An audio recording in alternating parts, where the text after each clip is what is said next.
Okay, so we're going to be taking a look at another one of the posts on the Korean Mabinogi Eternity project site. So I would like to talk about texture production during the process of remodeling Turconail, where Militians will live. If you change the engine to Unreal, the background graphics will have to get better.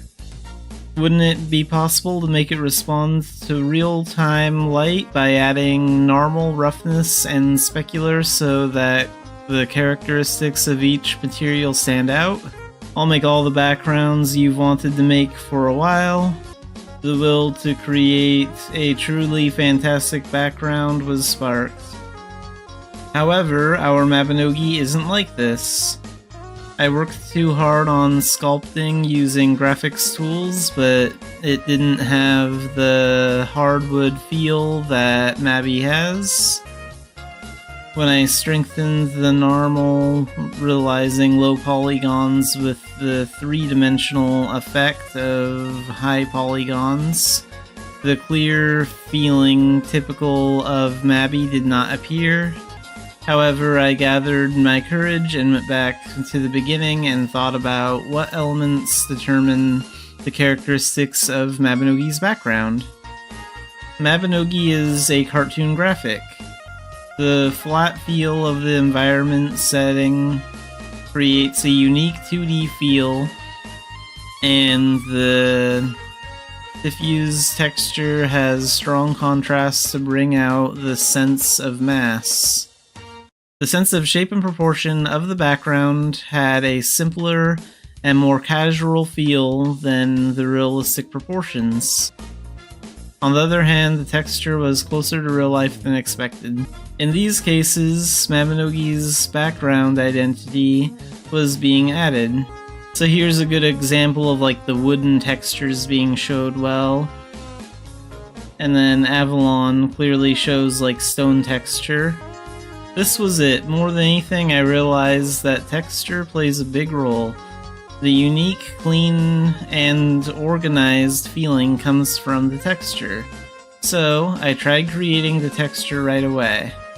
First, create a shape. To what extent should sculpting using graphics tools be done? In sculpting, shaping using graphic tools, I decided to neatly process large chunks and edges and only add large cracks to the wood texture.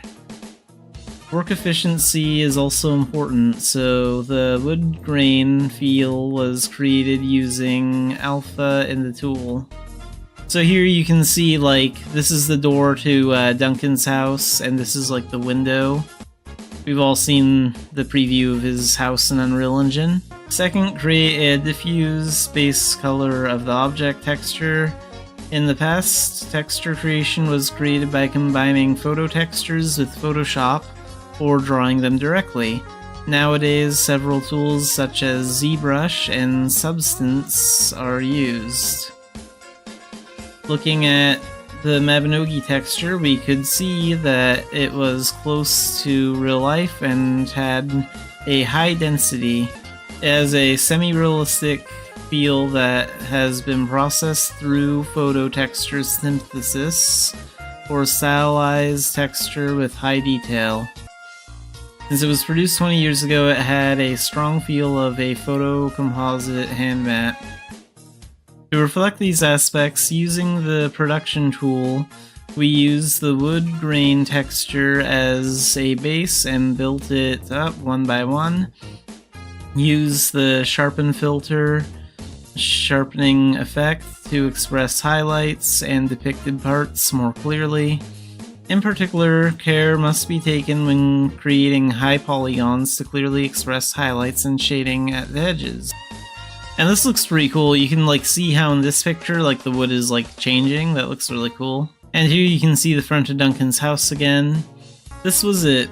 Although the road was difficult, I was very proud that I had laid the foundation for transferring Mabinogi's style to the new engine. Yeah, it's very important Mabinogi has the same style, and this guy did really good work on this. Like, this isn't easy to do.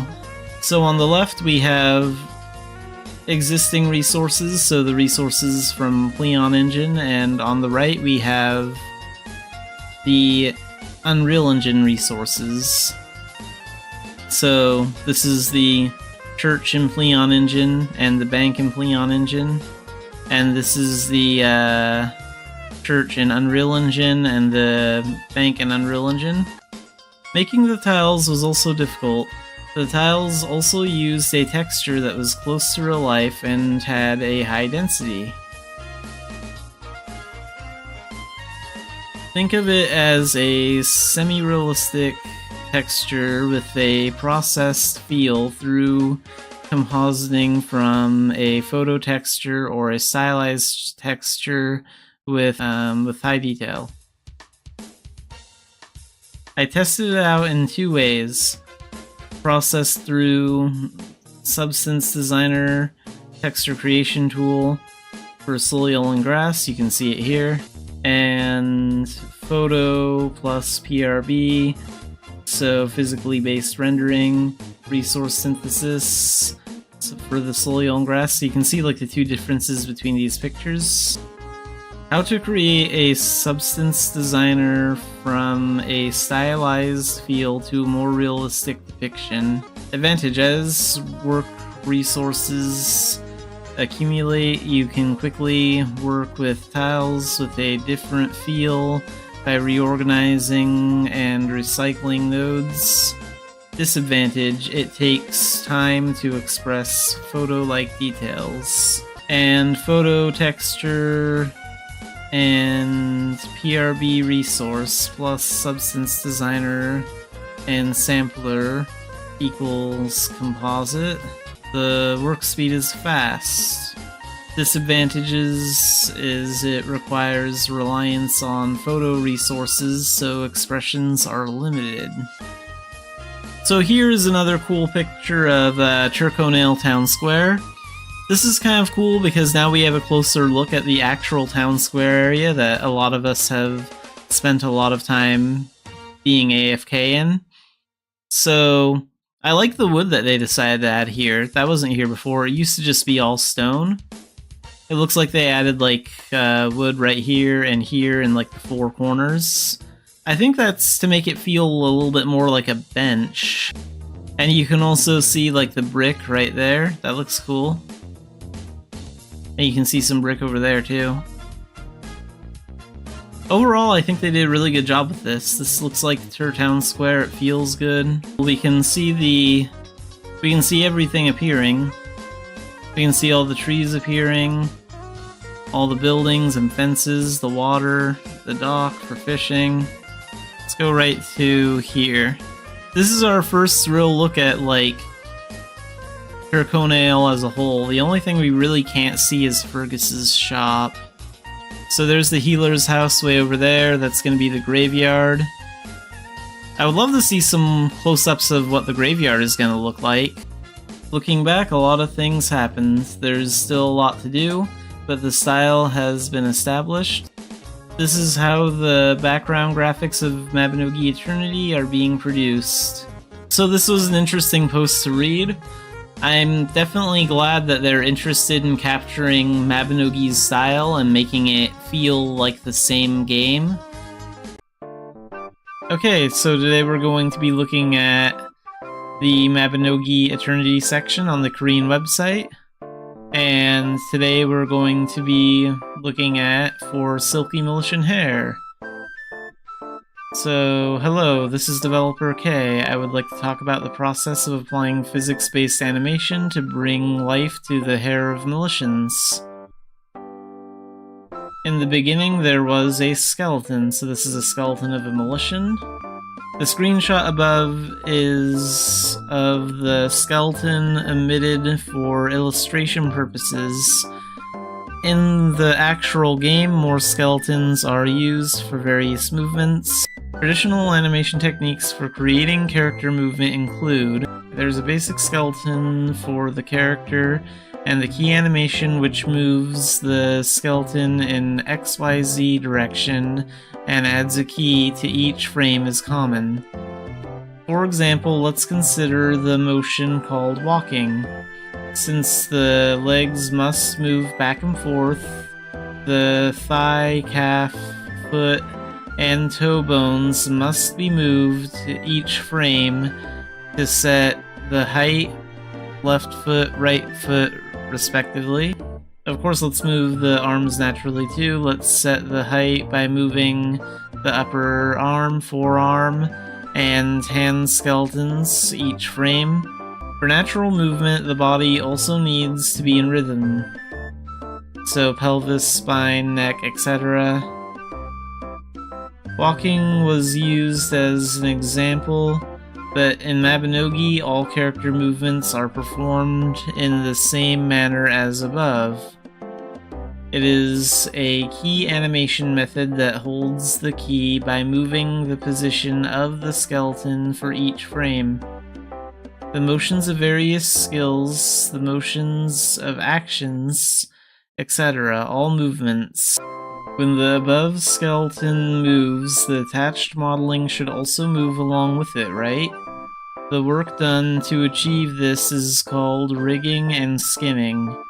Connect each vortex of modeling to the skeleton rigging and set the skeleton by giving weights that will be affected by its movement skinning. This allows the attached modeling skin to stretch or shrink when the skeleton moves. Since the basic skeleton of the character is shared, even if the modeling is changed, if the skinning is done properly, the animation operates normally. So hair animation, let's take an example of a ponytail. It is said that animation must be added to the ponytail hair with all key animation data created based on the basic skeleton described above. First, we need to add a skeleton for the ponytail for movement to the basic skeleton. So here you can see the picture for an example. Now all you have to do is add a key for the movement of the additional skeleton for the ponytail to the animations you previously created for character movement. In all character animations, 13,586, the key of the skeleton added for the ponytail must be adjusted step by step. So here's all the steps. As the hair bones continue to be added to the base bone, rigging and skinning problems also arise. So separation of the hair skeleton. Before something like the above becomes difficult just by imagining it, let's separate the hair skeleton from the basic skeleton. Leave the existing basic skeleton and animation data as is and create a separate skeleton for the hair. Let's use the ponytail as an example again. Let's create a separate hair skeleton like this and create a separate animation for the ponytail that will run simultaneously with the existing animation. At this time, when the walking animation of the basic skeleton is executed, the walking animation of the ponytail skeleton is also executed at the same time. The animation operates separately on the two skeletons, but the result looks like one movement. Of course, for this it is necessary to adjust the frame length of both animations and keep adjusting them based on the basic skeleton animation so that the hair does not stick out too much. Separating the skeleton only solves problems in the rigging and skinning process compared to adding a hair skeleton to the basic skeleton. The process for creating a key animation corresponding to all existing animations is the same. Currently, in the case of moving wigs and hair Mabinogi, the skeleton is separated for each hair mesh and a key animation is created and applied in response to the motion applied to the existing basic skeleton. Physics-based animation. What is physics animation? It has physical properties such as mass, inertia, damping, and elasticity. This refers to animation that is simulated to produce results similar to everyday physical phenomena. In short, if you set various conditions, movement is automatically created according to the physical phenomena. If you just listen to the exclamation, there is no need to specify the position for the skeleton for each frame like in the existing key animation. It sounds like a technology that naturally and automatically simulates the position of the skeleton. In reality, there are many things to consider in order to express natural movement. Let's use the ponytail as an example again. Even in motion, in place, in motion that moves and runs, or in motion with high acceleration, the simulation should come out not moving as if it's bouncing too much, right? In small movements, there is little response to external factors, so it is difficult to express the ponytail's movements in detail. On the other hand, with large movements, acceleration or collisions can make the simulation unstable, causing the movement to appear inaccurate. To respond to these problems, adjust the parameters of the physics simulation, or adjustments to the magnitude and direction of the motion are required. Nevertheless, there are cases where it is not possible to satisfy both extreme situations of small motion and large motion. Initial physics-based animation test appearance, so that's this here. So 1, no physical animation, and 2, small physical animation movement, and 3, large physical animation movement. So you can see here how the hair isn't moving at all when the character moves, and you can see here how it's moving a little bit when the character moves, and in 3 you can see how the hair is moving a lot when the character moves. For the flowing Malaysian hair, the key animation and physics-based animation introduced above are all research and development processes for the flowing Malaysian hair. In addition, there are various contents such as combination of key animation and physics-based animation, retargeting system, etc. We will cover related content in the next costume animation, the 4-pointed skirt action. Okay, we will cover related content in the next costume animation. The 4-pointed skirt is actually. As the journey of the Mabinogi Eternity project continues, Malaysian's hair will become even more luscious. Okay, so this is good. So they are working on hair movement in this part of the update. Okay, so we'll be looking at another part of the Mabinogi Eternity section on the Korean website. So the 4-point skirt is actually... So we develop with Unreal Engine, so of course the skirt will naturally flow, right? This time we will focus on expressing natural movement in costume animation, especially skirt-shaped costumes. Let me introduce you to the animation-related R&D process. Let's briefly recall the key animation and rigging and skinning introduced in the hair animation section. Key animation holds the key by moving the position of the skeleton for each frame. Rigging and skinning connect each vertex of the modeling to the skeleton rigging and give the skeleton a weight to be affected by its movement, skinning. 4-point skirt, not bulletproof. Taking the popo skirt as an example, the skirt hem of the popo skirt is rigged and skinned to the leg bones.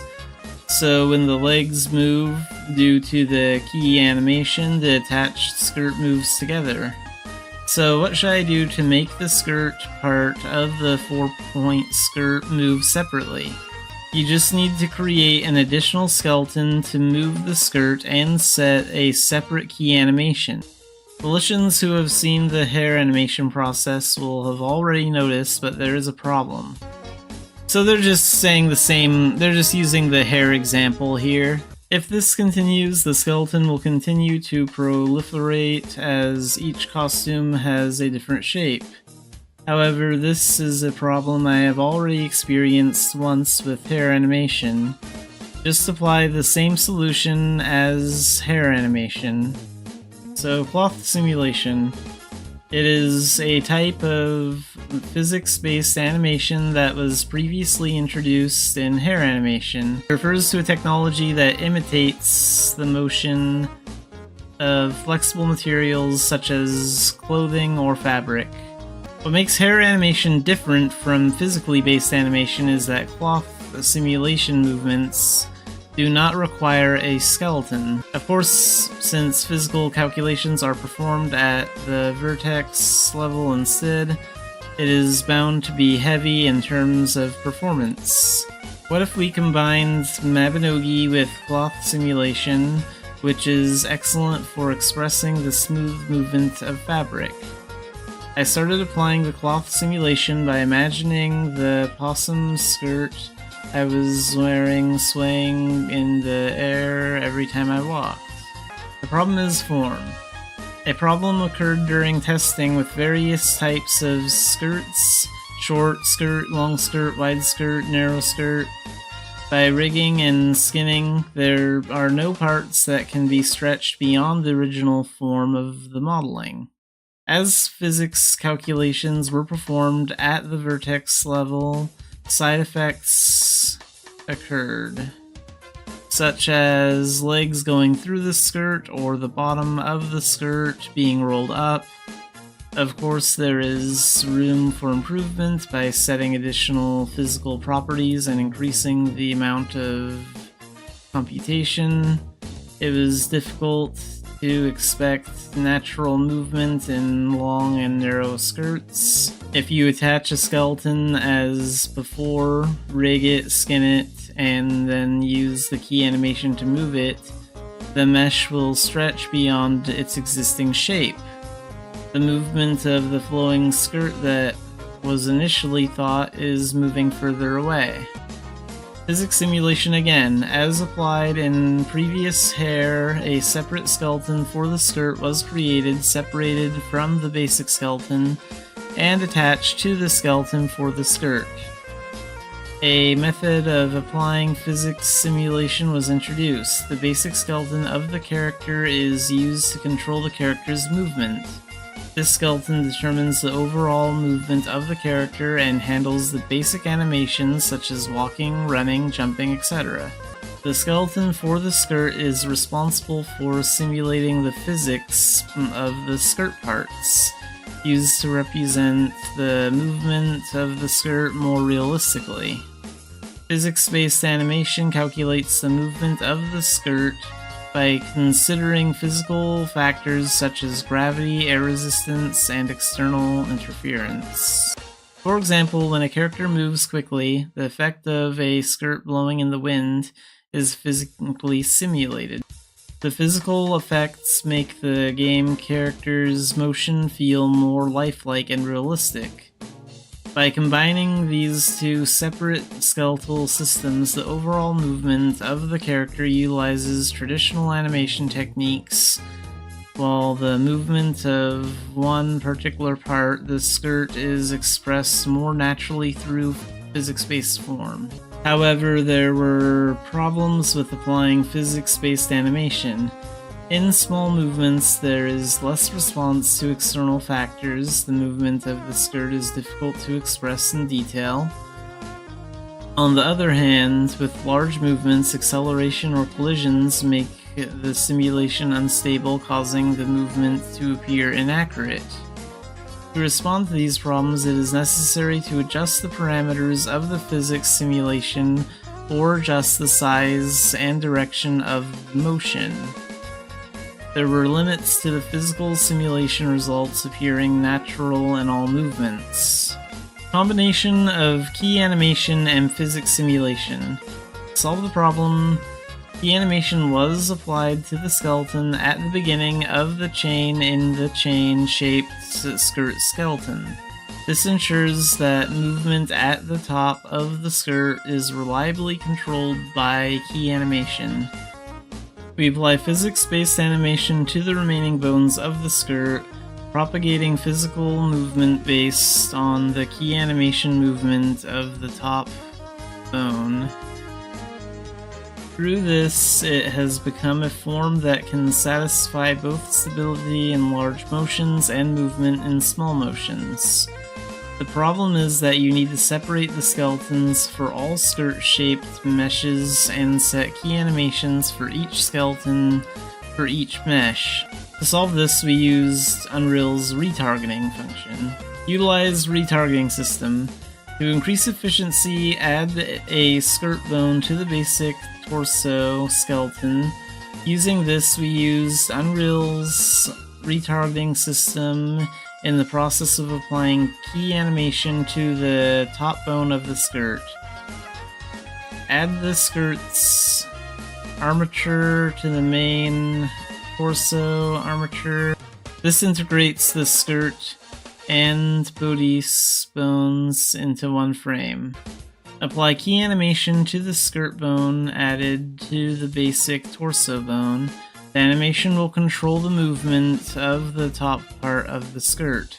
Using Unreal's retargeting system, skirts of various shapes, long skirts, short skirts, skirts with one side long, skirts with different waistlines, starting points, allows you to correspond to the movements of the basic torso skeleton.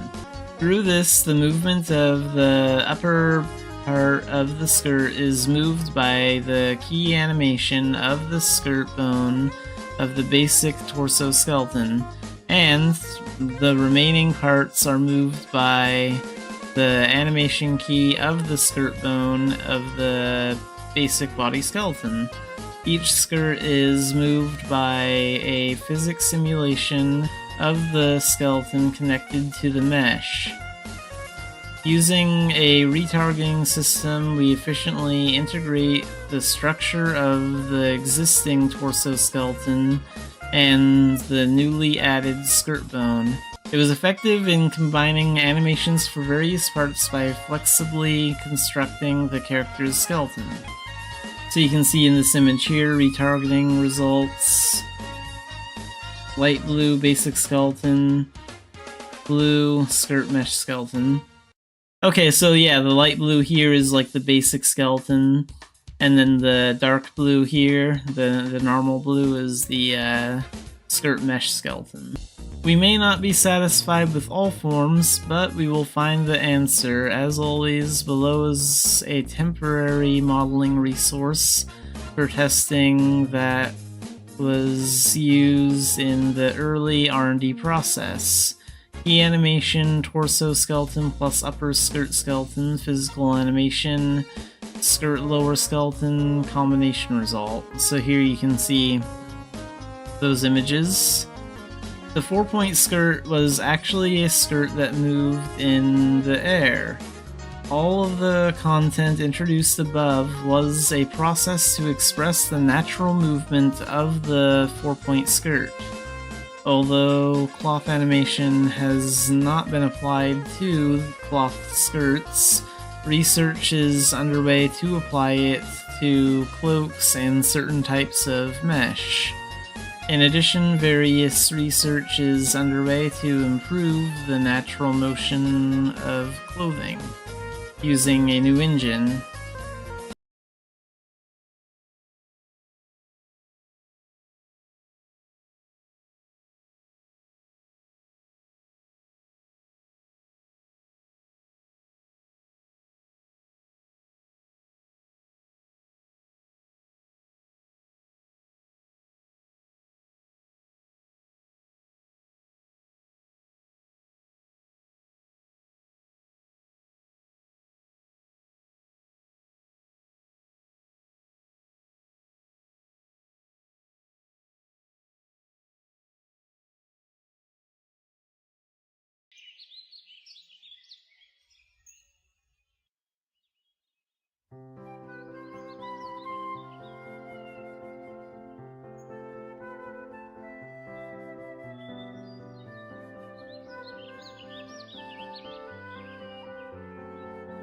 Alright, let's play some Mabinogi today.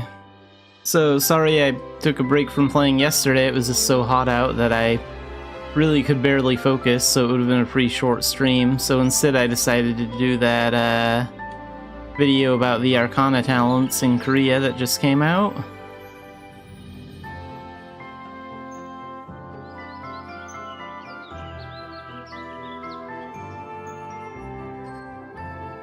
Let's get some things from the shop here. Let's get a Spirit Stone, a Rebirth Pot, one of those, one of those.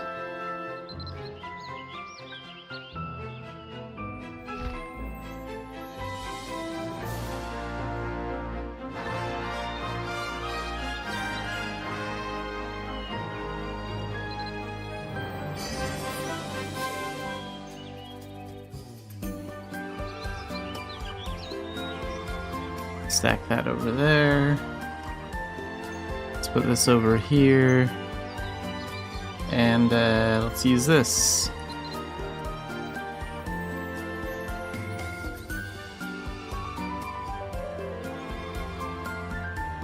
Let's use it on Fire Shield right now.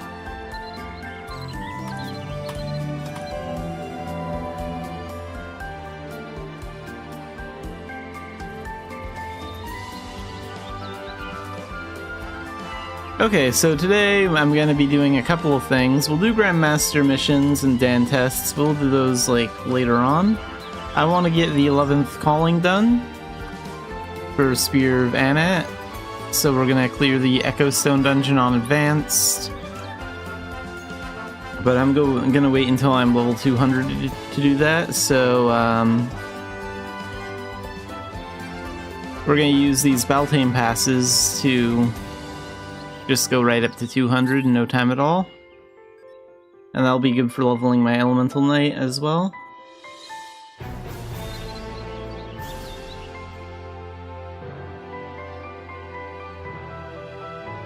So I know they're expensive, but we're gonna buy some Beltane crystals.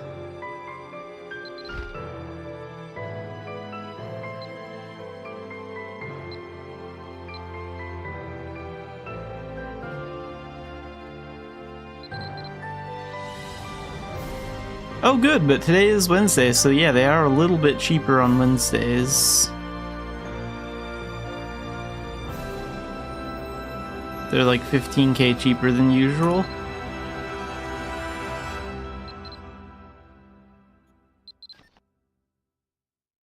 So we saved 45,000 gold. It's not a lot, but I'll take it. Where those crystals go off to? Let's go ahead and put those right over here.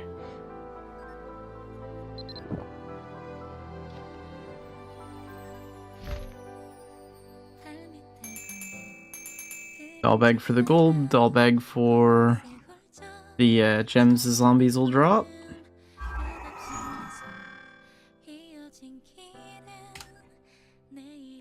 Alright, let's go. Nowhere to run. Elite. We have our pass.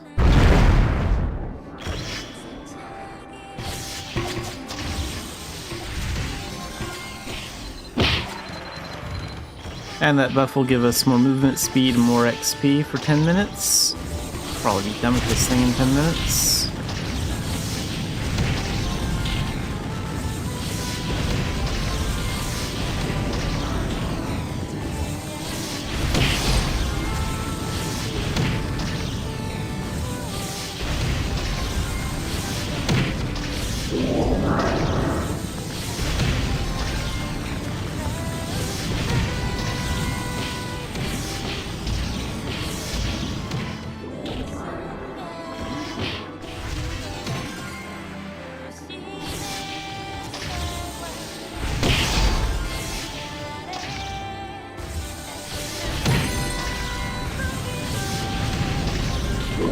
Watch Elemental Knight level up this way. Uh-oh. The bear noticed.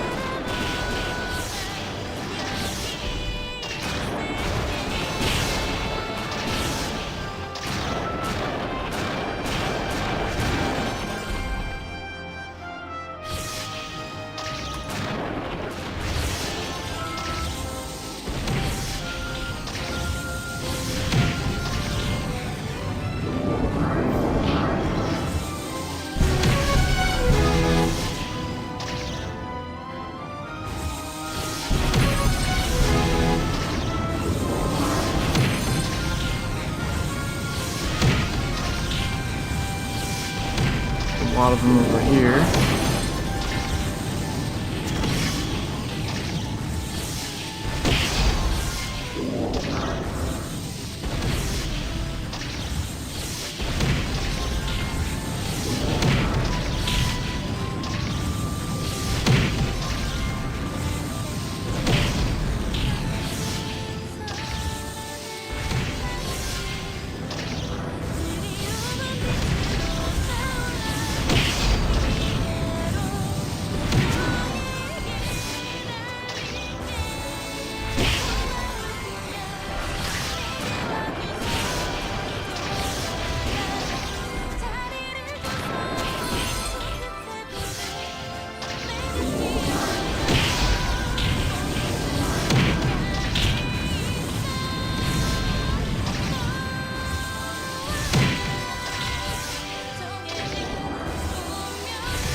$19k AP, that's a lot.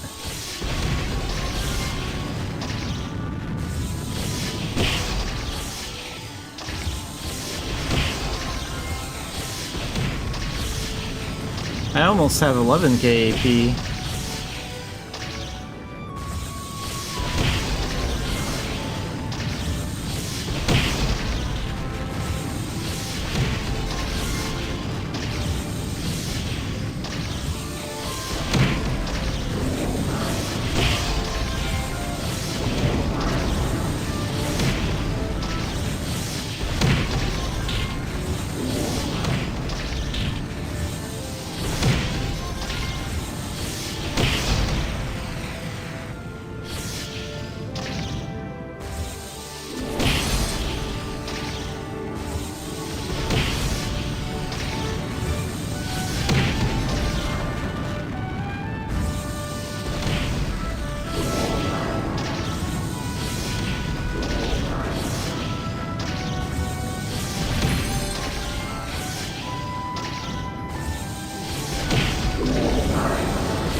And that's level 200.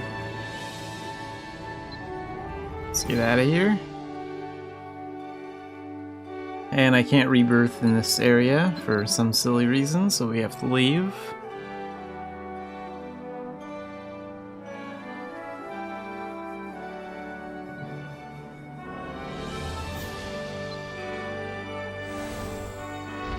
So, rebirth pot.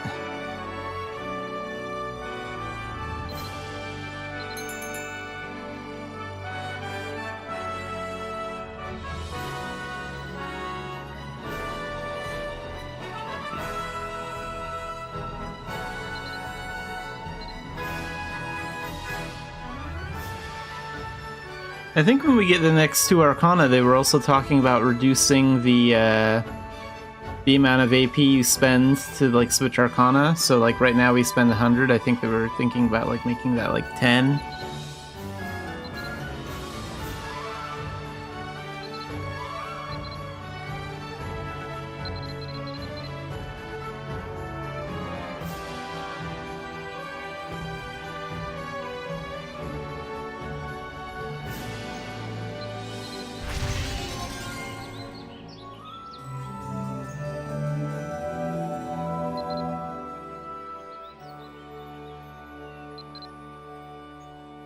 Okay, those still have 18 minutes on them, so that's good.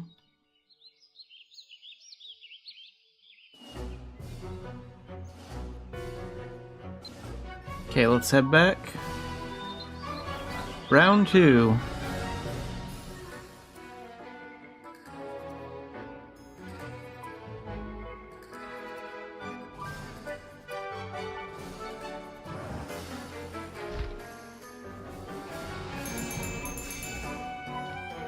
And usually I would have to wait an hour to,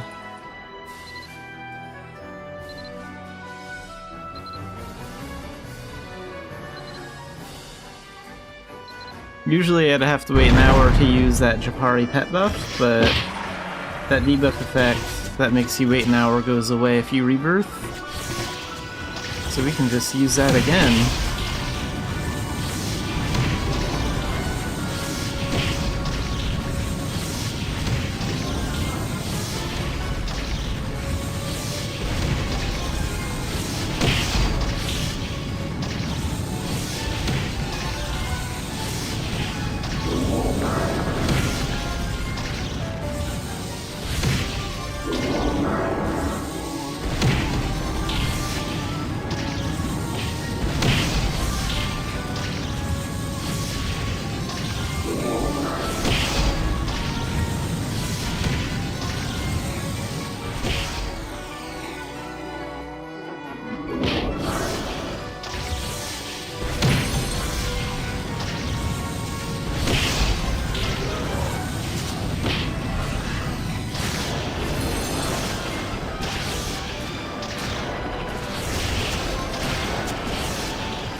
The update tomorrow?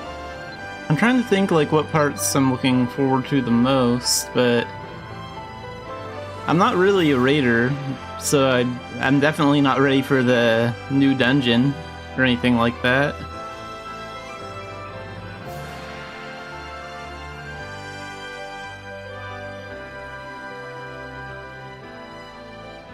But overall, I think it's pretty cool, though.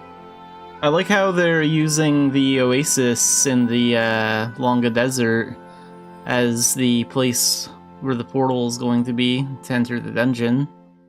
I think that's pretty cool. And they're like, they're gonna be like new crafting recipes that you can use at like the Hillland Mines and the Shyland Nature Preserve.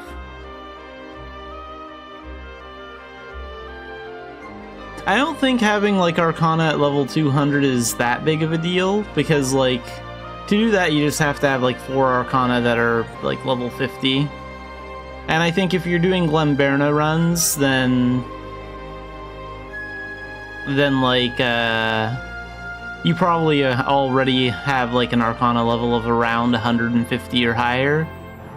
And you're going to need that to stand a chance in the new dungeon, I imagine.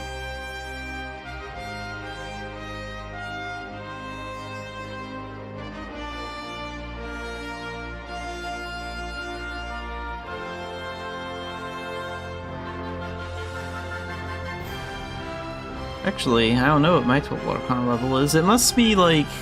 My total Arcana level must be a little over 90. Because I was working on Blast Lancer first. That can't be more than like 2 or 3 levels along. And then like I have a level 50 Dark Diviner and a level 40 Elemental Knight. So yeah, we must be just over 90 on that.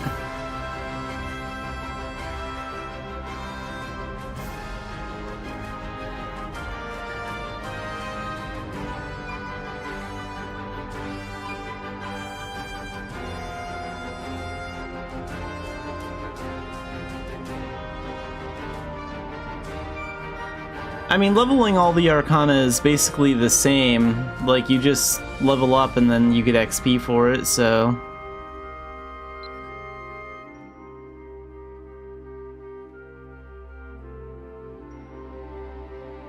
Luckily, leveling it is pretty easy with this event going on. Just have to grind levels.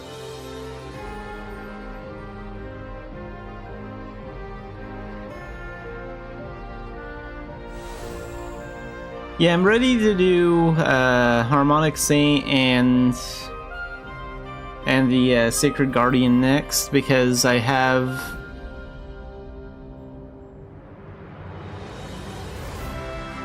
Well, actually, I guess I'm closer to... Because I still need to get Grandmaster Bard, but I have, like, Grandmaster Warrior. At least I think I do. Yeah. So, like, I'm gonna get Cleric up to the Grandmaster level next after I finish with Merchant. Then I can go after Sacred Guardian, and then while I'm working on that, I'm gonna get the Grandmaster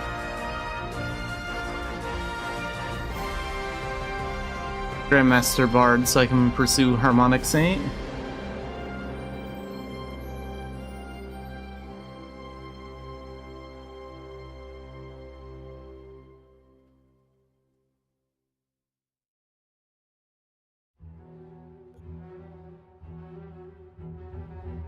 Oh, the Echo Stone one with the 2 dragons is the mini-boss?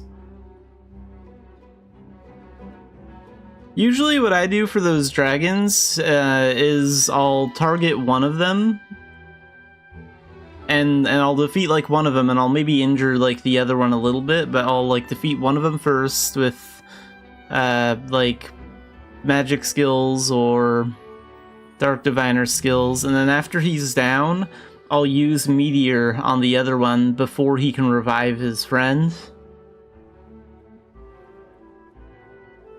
And then I did clear that dungeon on Advance like a couple days ago, and I used Dark Diviner on him. I just had to Mostly used Thunderblight, honestly. Just had to dodge.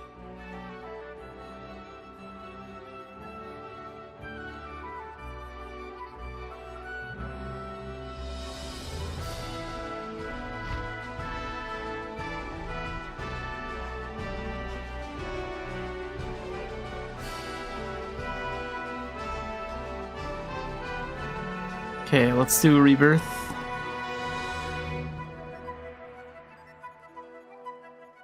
We have one more Beltane run to do.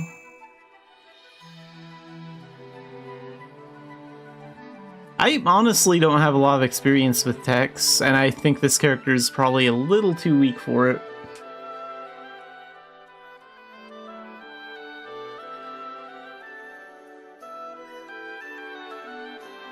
For now, the zombies are working out alright.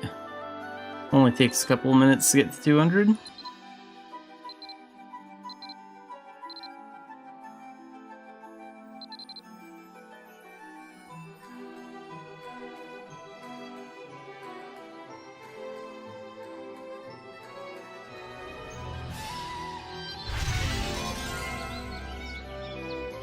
Oh wow, almost level 41, so we'll be like level 42 or 43 when we're done, probably.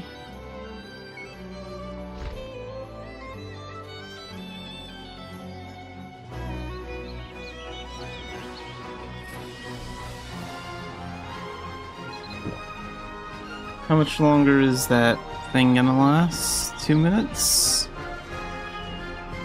I think I'll just wait for that to wear off and then use the next box.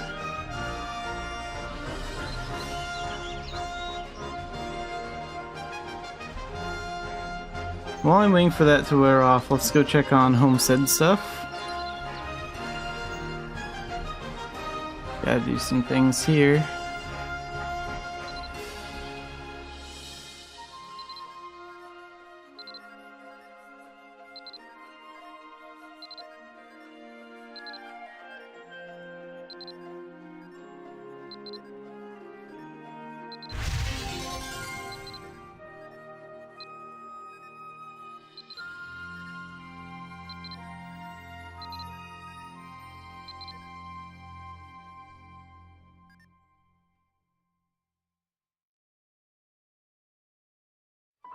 Oh, I'm running out of tomato seeds too.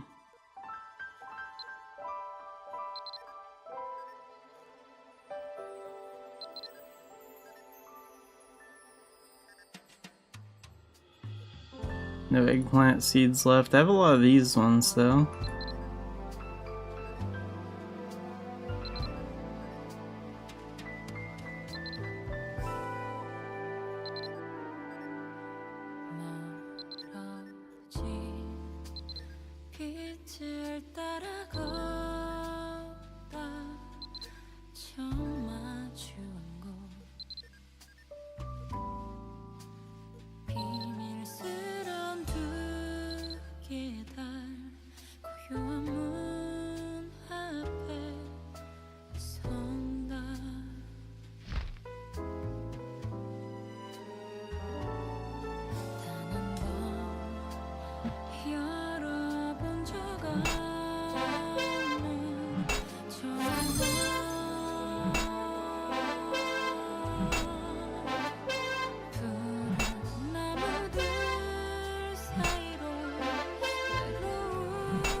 Okay, now let's use this.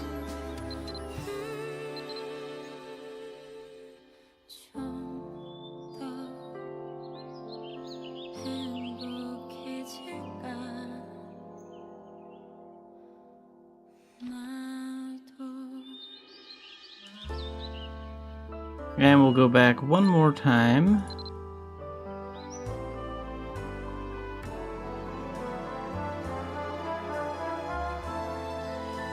I'll probably be finished with Elemental Night, like...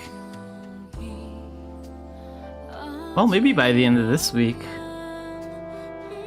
At the rate things are going.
That's another reason why I'm starting the generation late.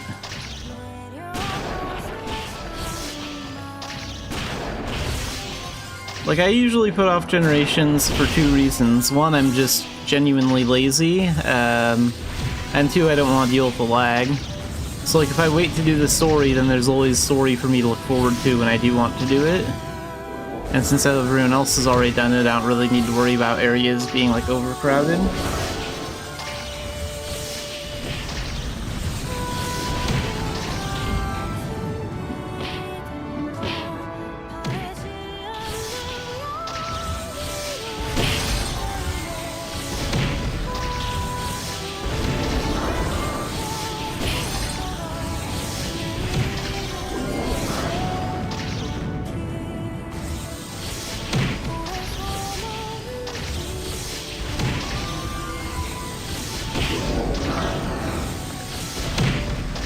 And honestly, I also don't pay that much attention to, like,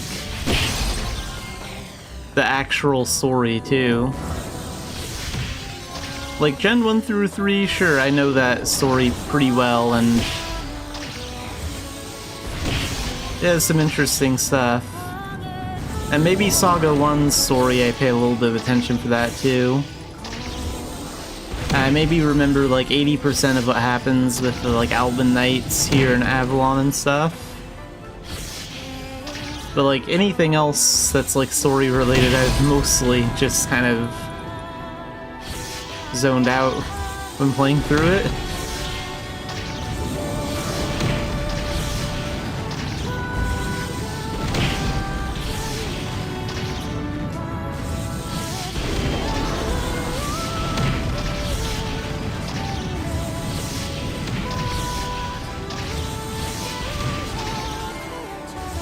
Yeah, not too interested in most of the modern gens.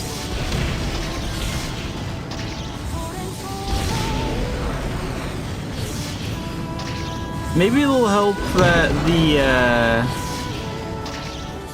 the generations are going to be voiced, like the newer ones.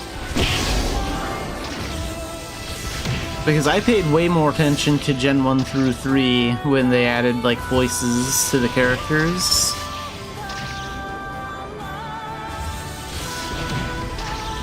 And, like, Gen 24 and Gen 25, that was just... a lot of those quests were just go from point A to point B, slay these monsters, and talk to this NPC, and then click through, like, 100 different chat bubbles of dialogue that's gonna take you like 20 minutes to read, and it was just like, at a certain point I don't care.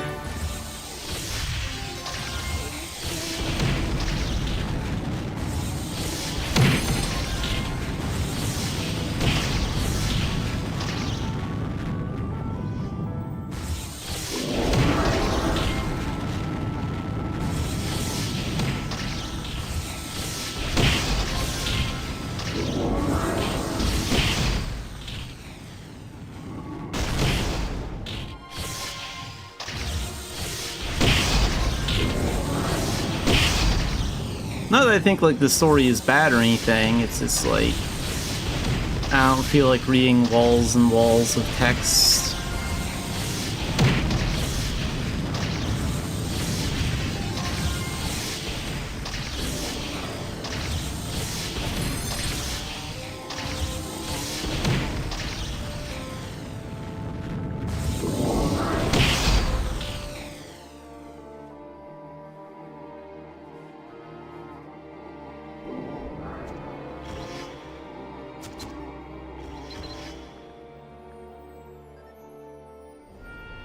Okay, so we're level 42 with Elemental Knight. Let's see what we can take up here.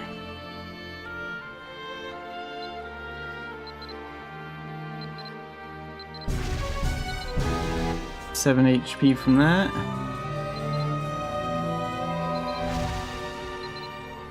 Ten HP from that one. One strength. One strength.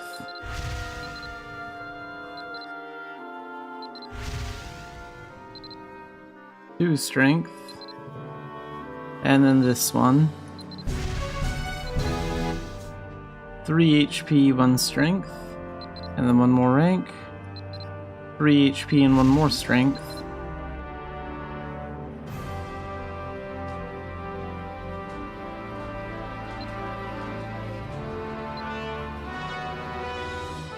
Oh, now that I have those demigod skills maxed out, do I have one of those fragments to get to that place? I want to switch to Neemhain support.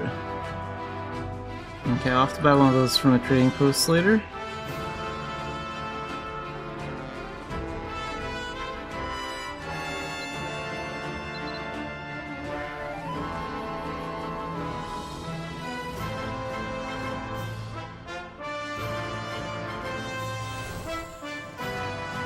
So I'm not going to rebirth yet because I want all my levels to currently go towards Elemental Knight.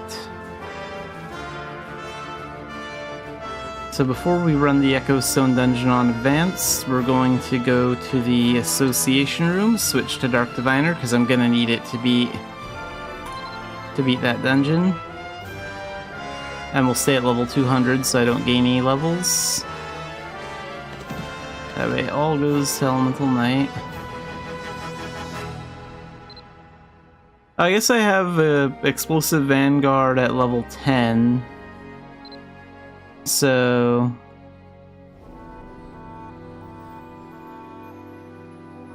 I'm at like a level 102 in total.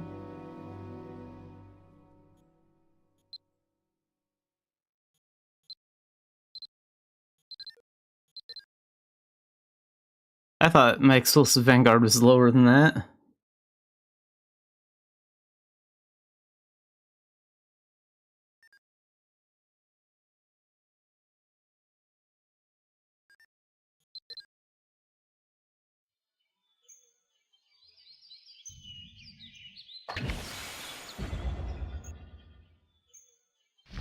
Oh, and for my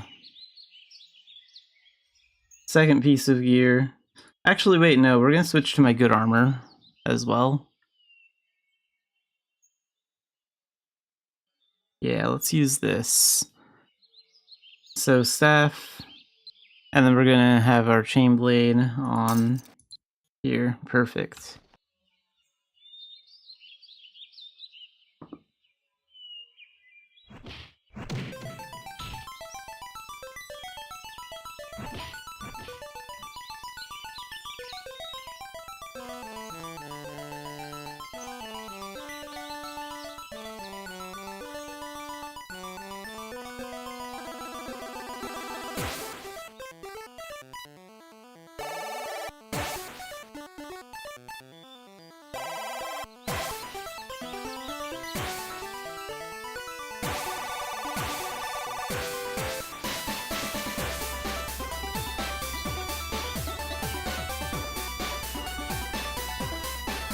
Nice work. It can be kind of hard deciding like what arcana to work on too. Like, I miss having my Dark Diviner skills available while I'm leveling Elemental Knight.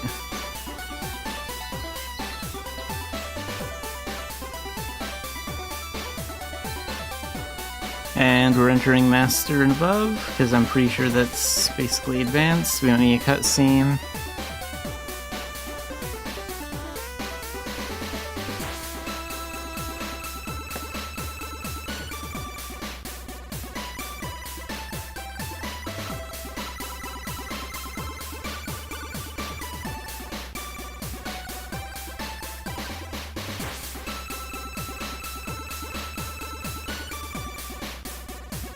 Achievement thing. Like, what, is there an achievement for, like, the journal or something?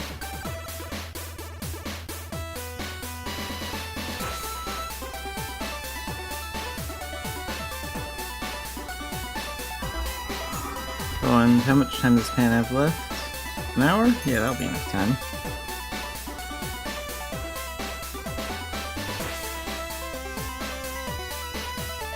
Oh, so it's a, Oh yeah, that!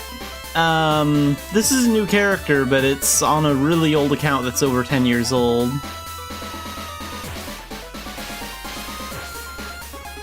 So I didn't make a new account.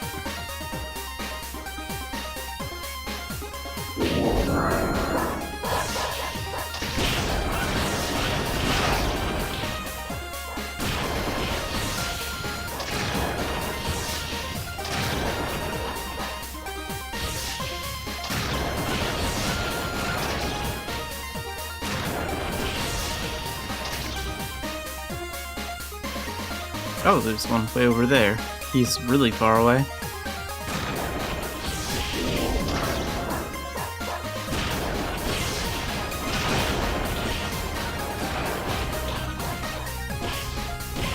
For a second there, I forgot that I had Dark Diviner skills, because I'm used to like working without them to level Elemental Knight.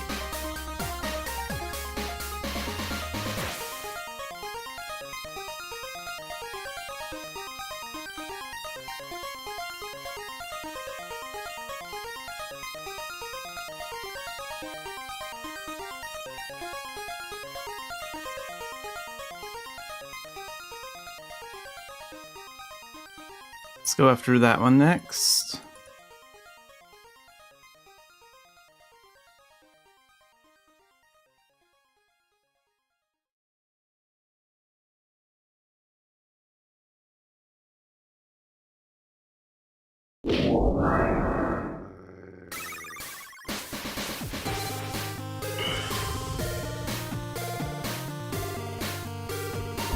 Not a lot of them super close to the circle right now. Let's see who we can get. Oh, those guys should have gotten pulled all the way in. They died way too fast.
There we go.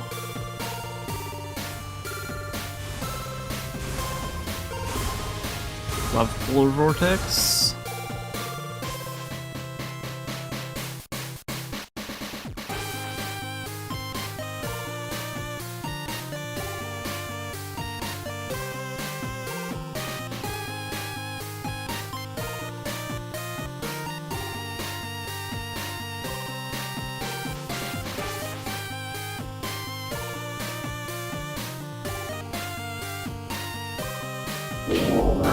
Oh good, another one of these things.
I think the part that I'm kind of looking forward to is the Fergus event. They talked about getting like a Fergus weapon or something like that, which is supposed to be kind of like a kind of similar to that time when they gave out that Perseus scythe.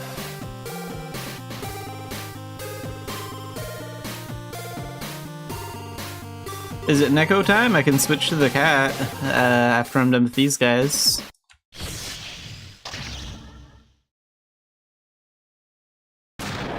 Okay, after I finish up this circle thing, I'll switch to the cat.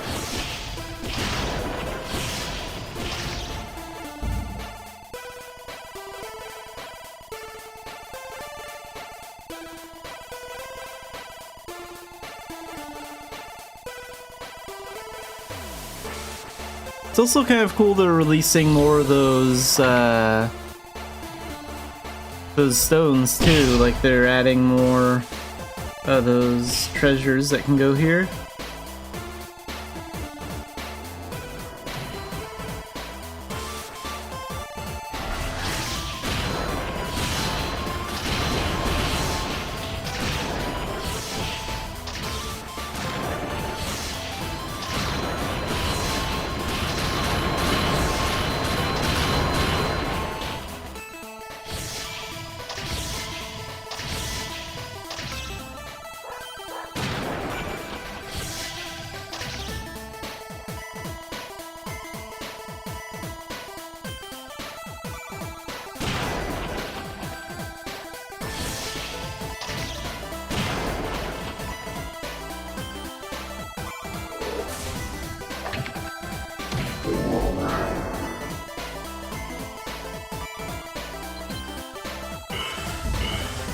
Okay, this should do it.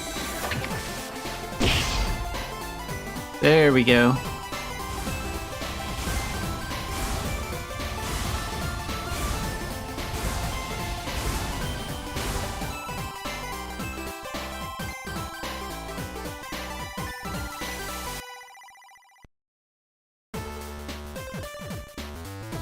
Alright, let's use the cat of good luck.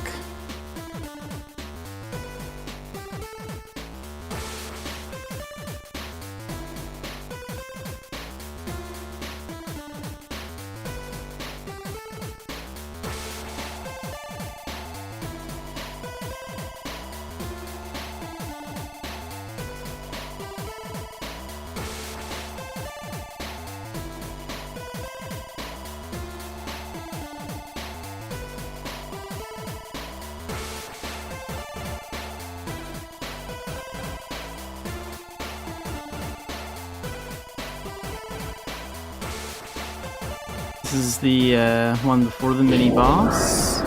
Oh good, no stupid circles this time.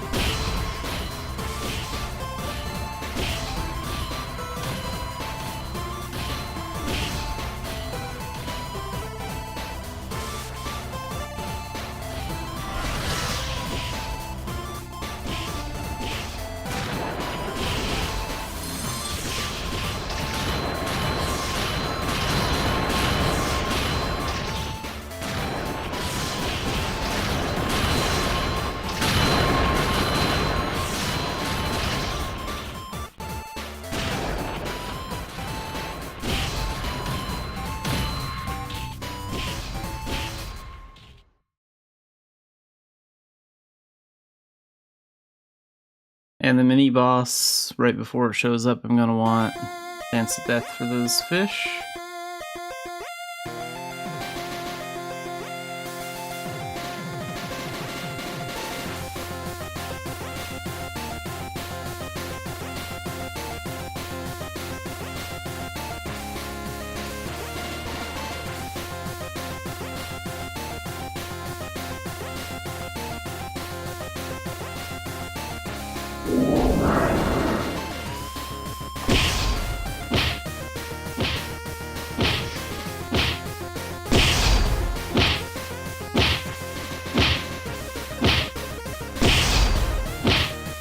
And one more time.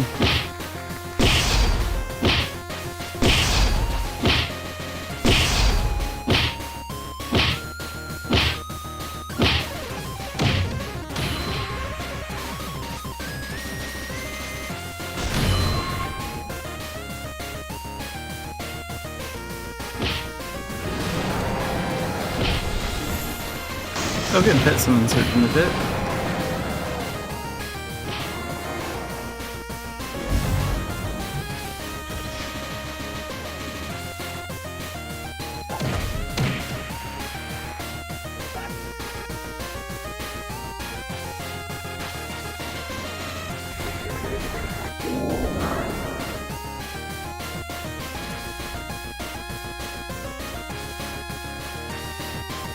Okay, let's go ahead and target that dragon first. Whoops, wrong thing. Gotta switch back.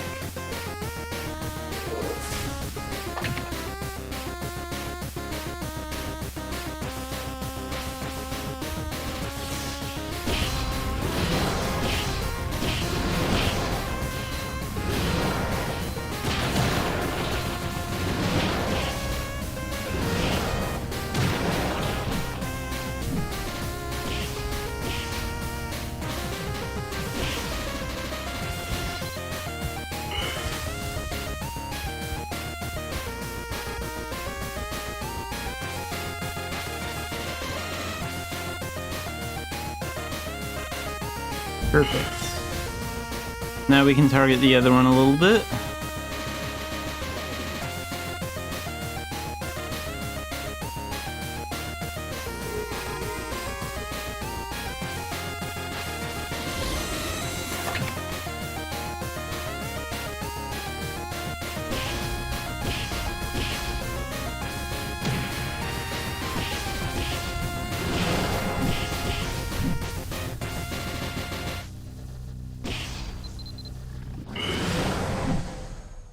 And now that they're about the same, just gonna end them both with Meteor, and done.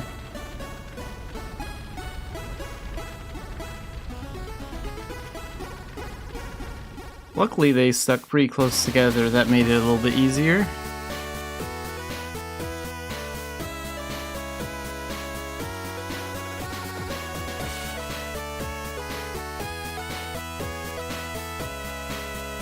I think I'll want the chain blade for the next part.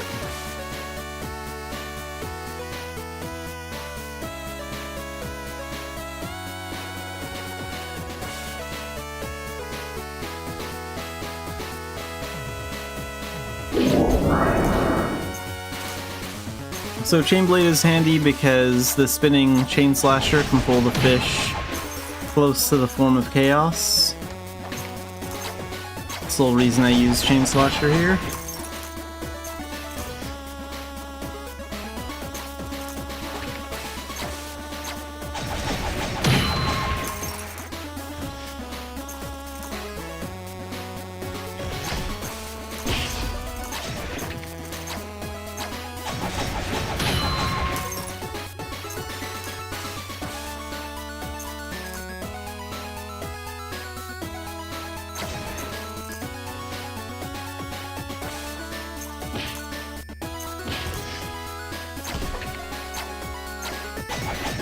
Oops, got the wrong one.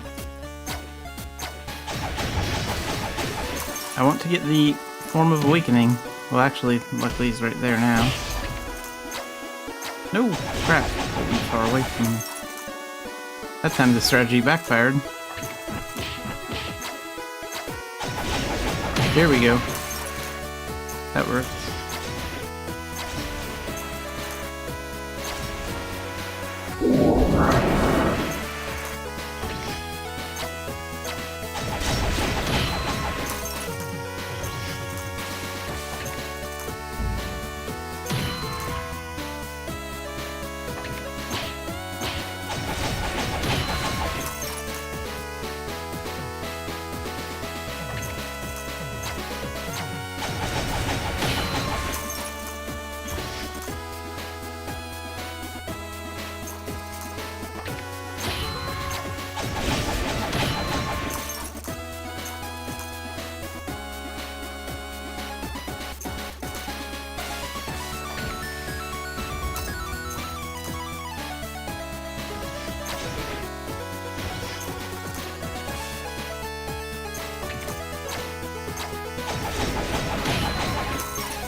Okay, now I think we're okay. Need to start the banner for the rest.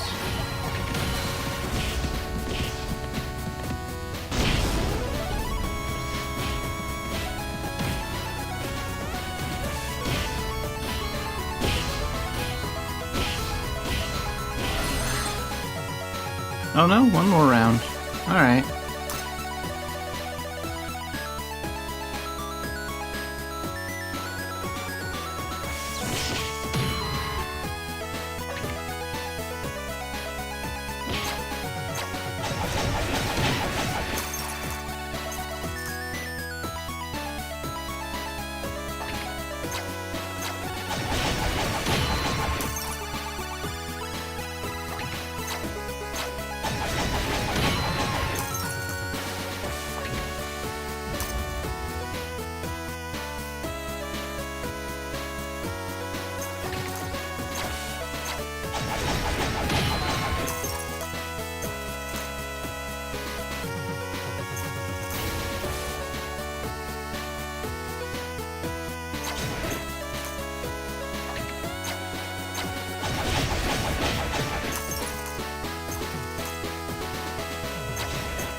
Okay, one left.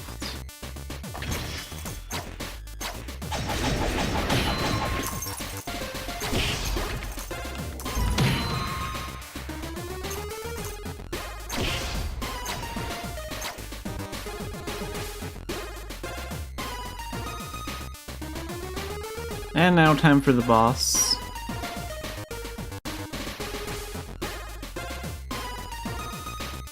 Just to be on the safe side, I'll equip a revive balloon.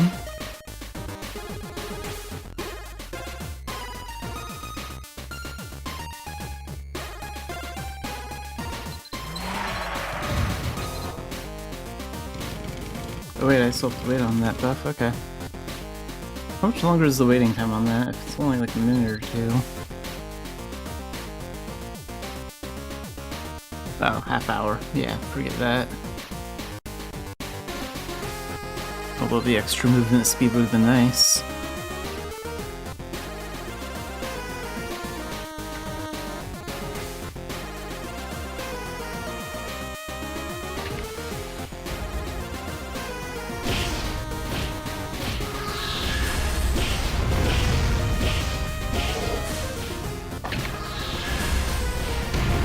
Whoops. Kind of walked right into that one.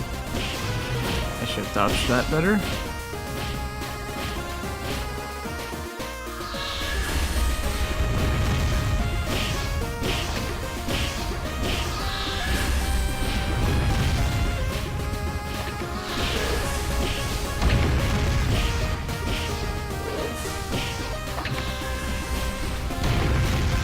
Jeez, I'm getting hit by that a lot today.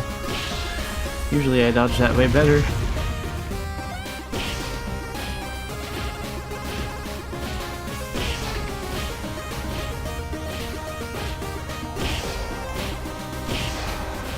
Okay, this one's easy.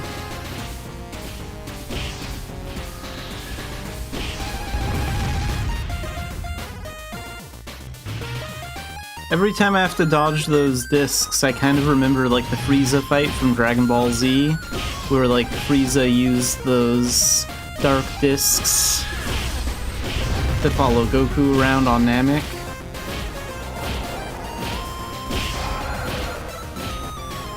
So I just imagine they're those.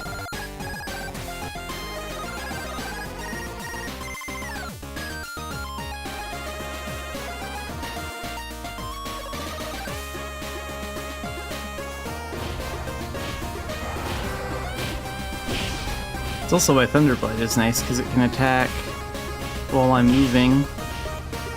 Keep the boss busy while I'm dodging those.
Maybe I'm just used to being faster.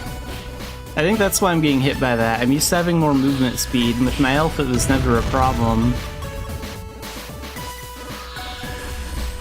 And then, like, the last time with my giant I used that Chapari buff to make myself move faster.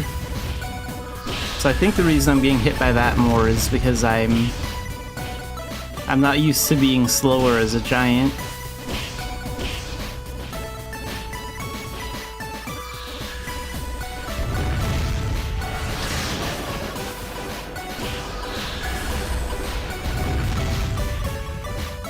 That's a little bit better. Whoa.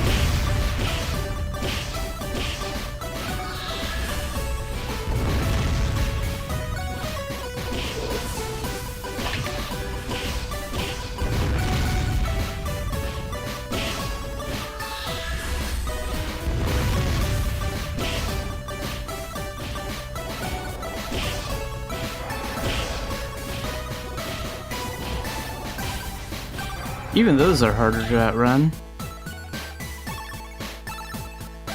Okay, so in the future I'll make sure I can use that Chapari pet buff.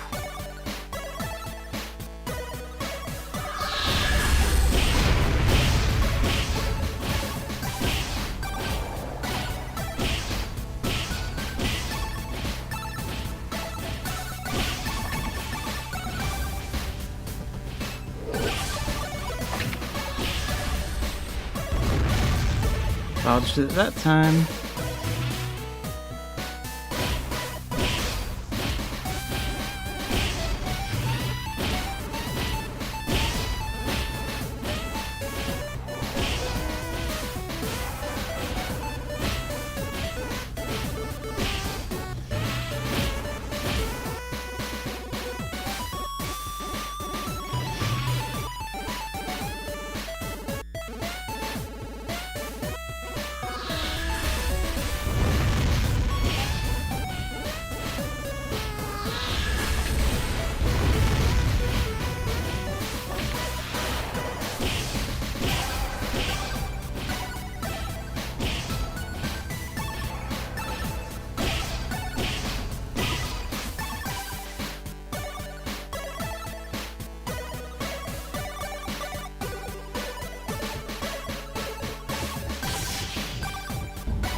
Welcome in, Saint Rats.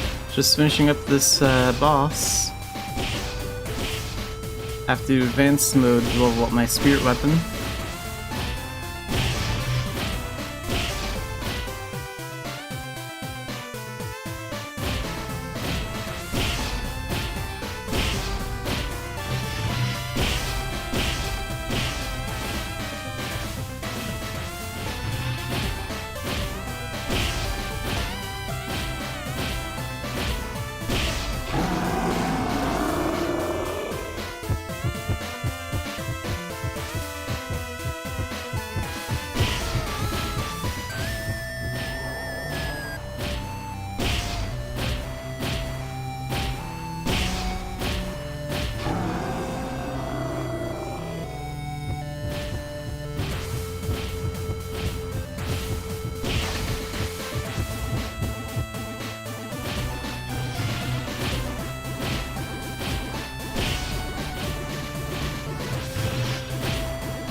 And the boss is finished.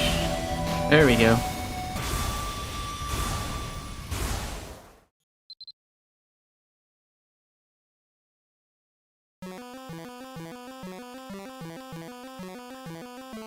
And I get 2 advanced Mako Stones too, which is also a nice little bonus, but I'm mostly here for that spirit weapon quest.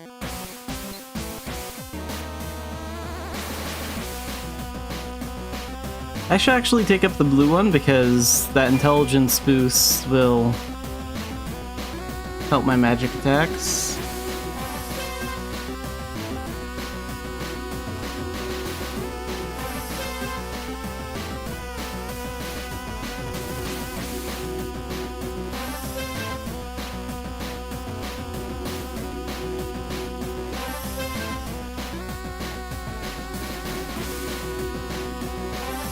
There we go. So now I get like a 6 intelligence boost from this.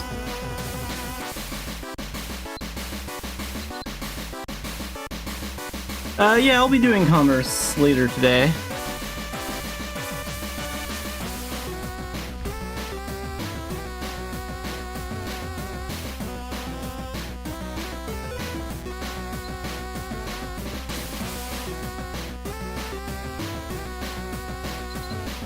There we go, the 11th calling is done. What's the 12th one again? I don't even remember.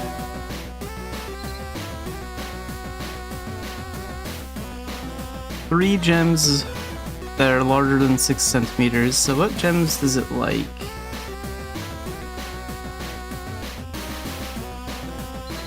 Oops, not you. This one. Oh, bloodstone. Okay, so 3 bloodstone, bigger than 6 centimeters.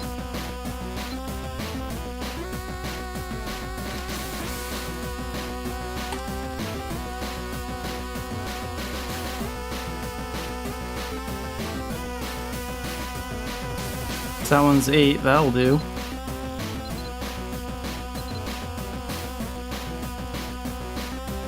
That one will do. And one more. That's not 6, though. Here we go, this one's 10.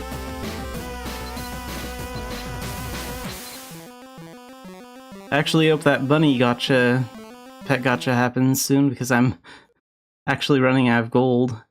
I want that gotcha to come on sale so I can sell some pets and make a fortune off it.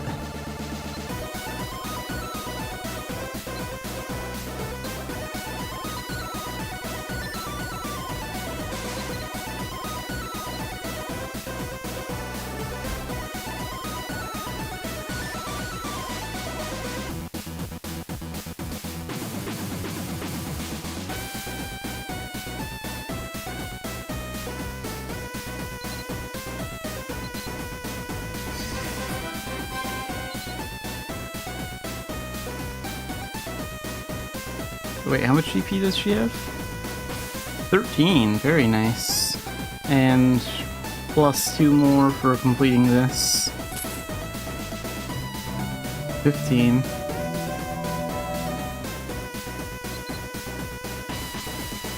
Defeat 50 cobweb mummies with the Spear of Anat. And is my staff's quest the same? Because they're both on 13th calling. Yeah, wow. Okay, so I guess I just have to fight cobweb mummies. I'll just do that on Friday when I can get all the unrestricted dungeon passes that I want.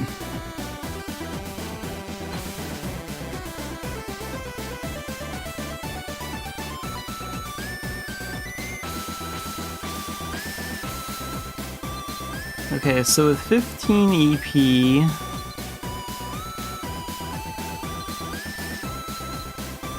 we can take that up to 4.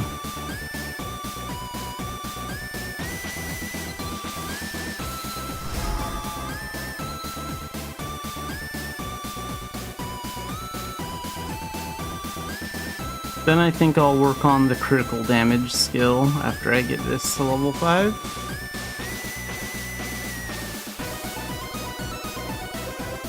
There's still 33 more levels, that's 33 more EP from levels alone. And then there's also the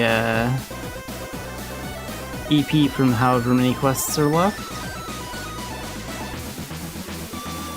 So if I get 2 from the 13th calling, then that means there's a minimum of 35 EP to look forward to.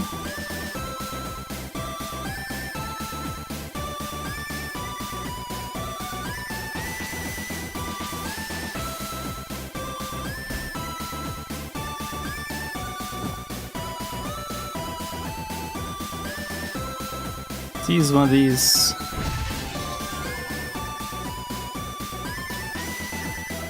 And before I forget, I'm gonna go switch back to Elemental Knight because I want all my levels to count for that right now.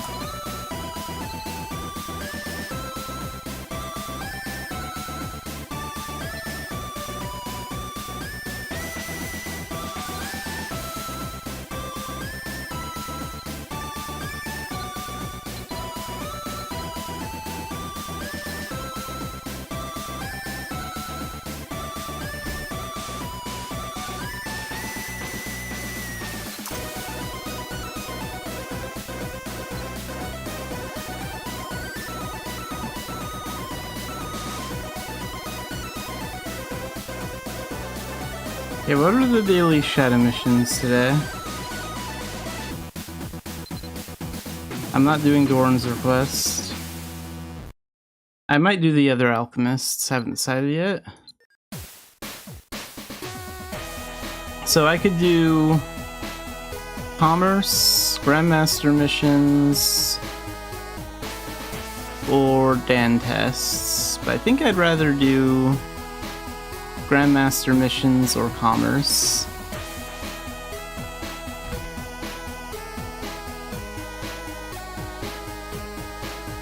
Let's go find out what my Grandmaster missions for Merchant are going to be today.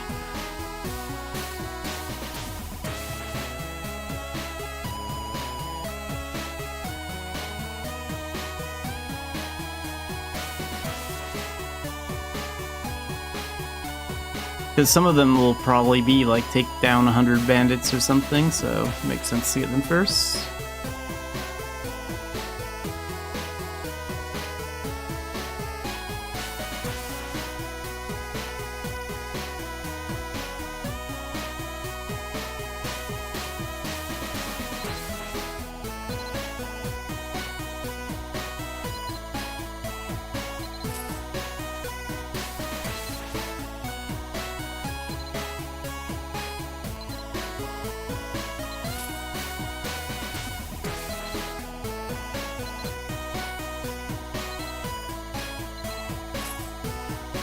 So what do we have?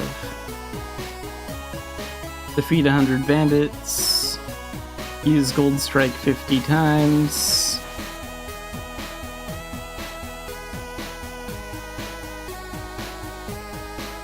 Lord Convoy Escort. I'm not doing that one.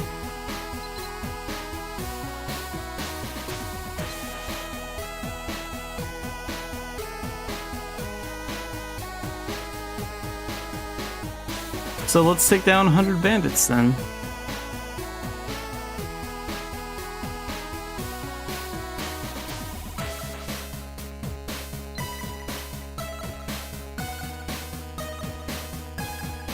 I think it'd be faster to get 100 bandits doing bounty hunting, so I'll do that. Plus I still need the journal achievements and the points for the transformations.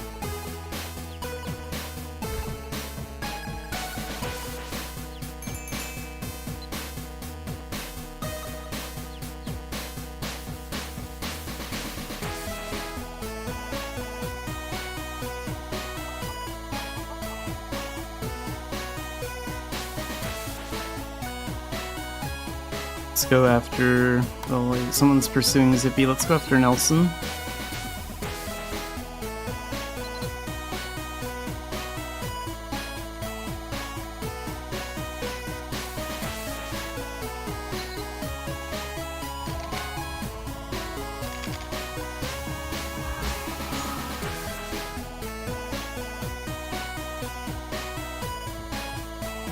Hey, and there are bandits out here. That's good news.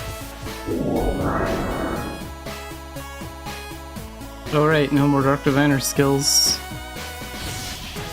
I pushed the button for Thunderblight, but I can't use it.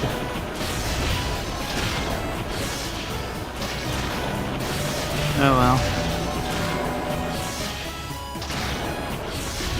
Oh yeah, were they also going to like shorten the casting time for Thunder too? I'm really looking forward to that. I get to spam the skill even more.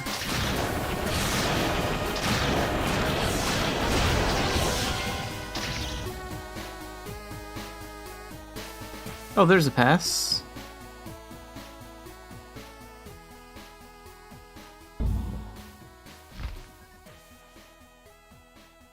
So whether I get Nelson or just ordinary bandits, doesn't really matter. Either one is honestly a win.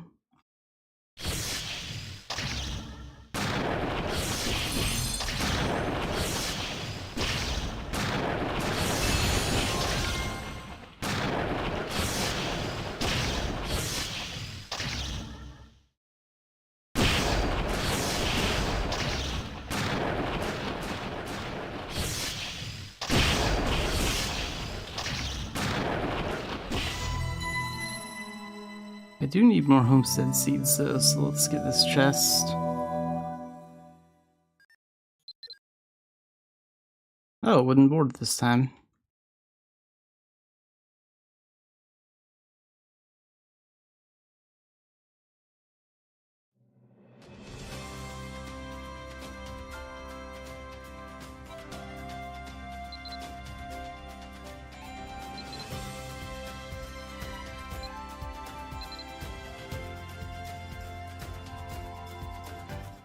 Back to Quilla, and then we'll start the pursuit again.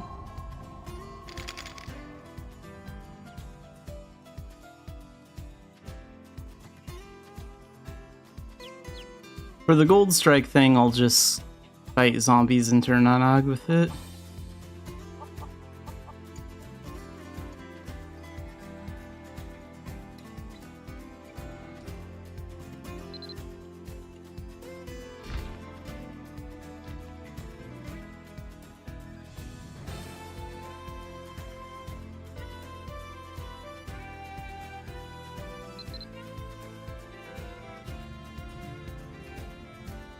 Any more bandits out here?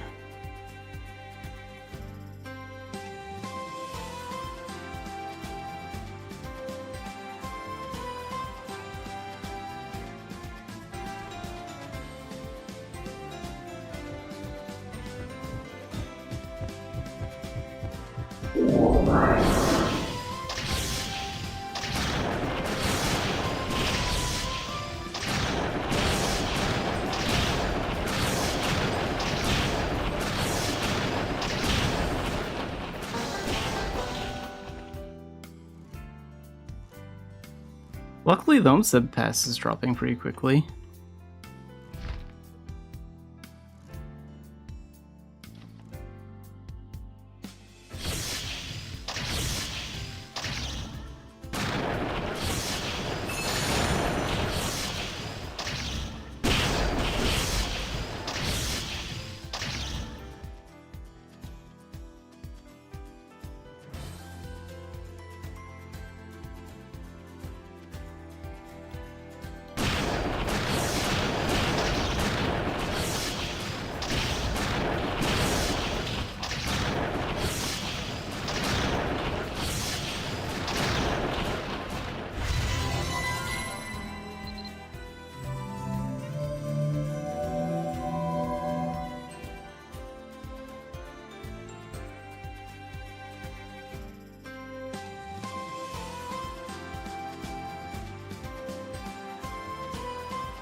And back to Quilla to start the pursuit again.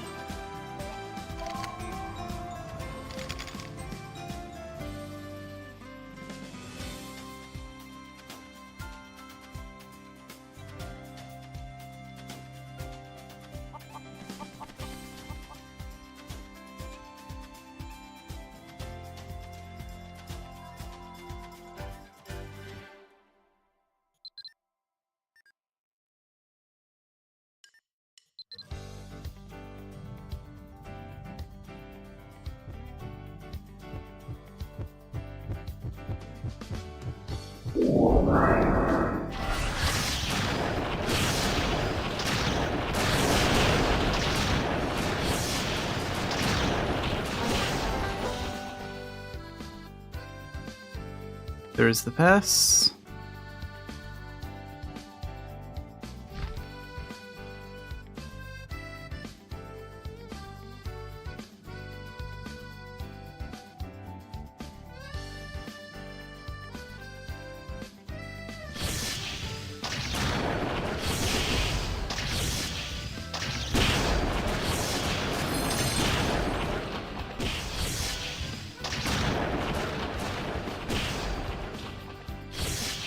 Okay, 51 bandits. That's like half of what we need.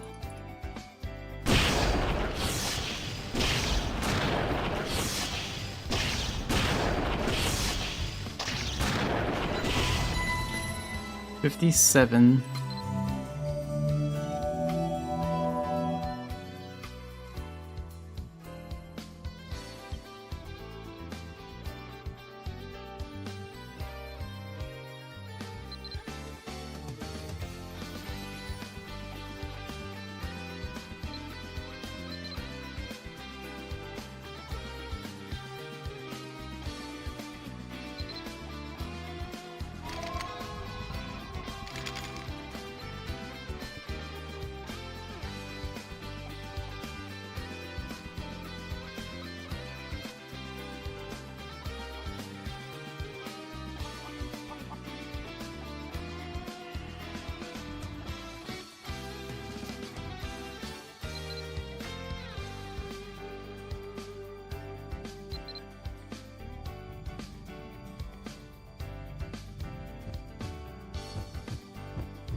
A lot of bandits just showing up right out here, which is very nice.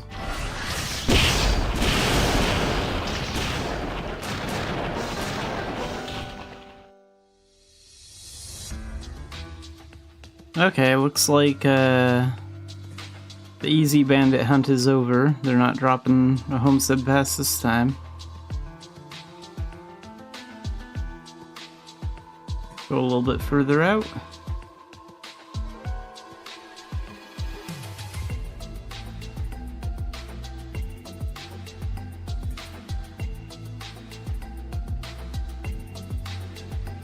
Try this one next.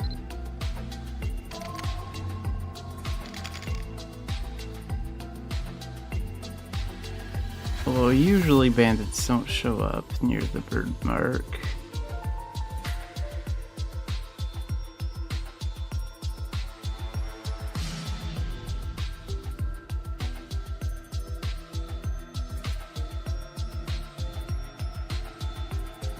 Okay, so we'll go to the south tunnel.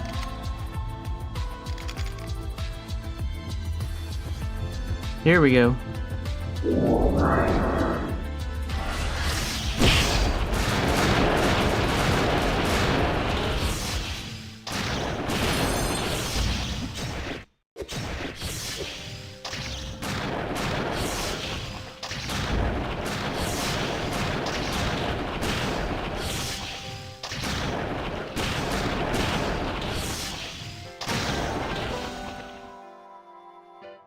Okay, there's Outlaw Homestead Pass. We're at 69 bandits. Whoops, no, I don't want to do that. Where's the pass?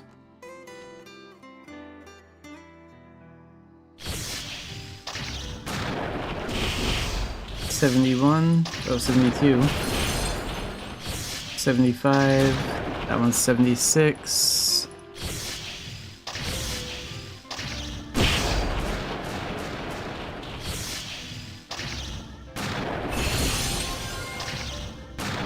so 82 of them.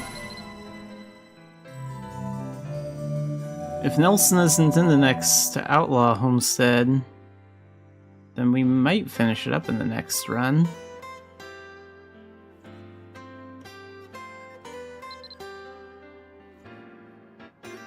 Hey, cool, one of these fragments. I need that so I can return. Because now I've maxed out those Morgan demigod skills, I want to switch back to Nimhain support.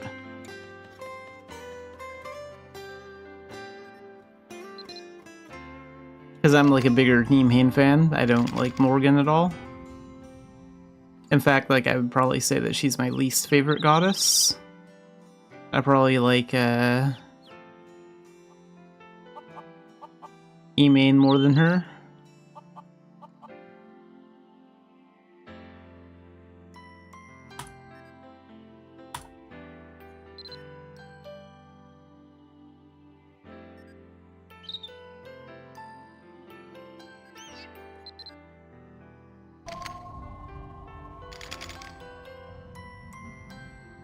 Okay, same trick. We'll see if there are any bandits here. Yep, and they've returned to this area. Master bandits, that's good.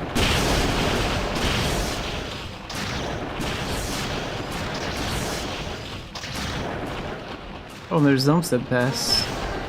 Yeah, so if Nelson isn't home, then we'll be done with that quest right away.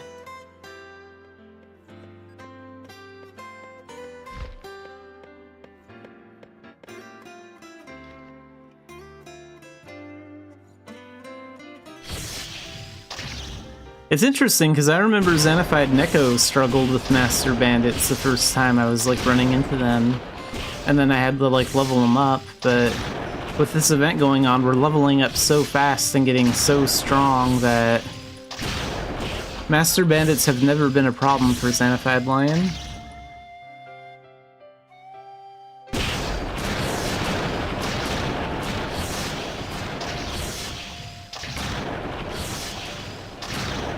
There we go. Got them all. Alright.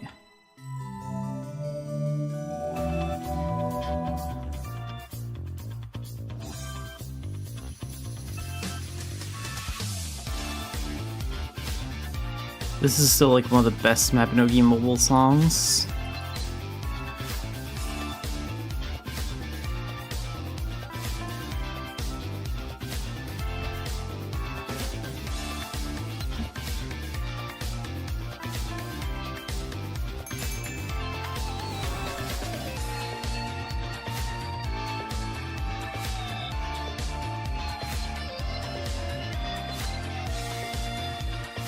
Let's hop on over to Turnanag for some gold strikes.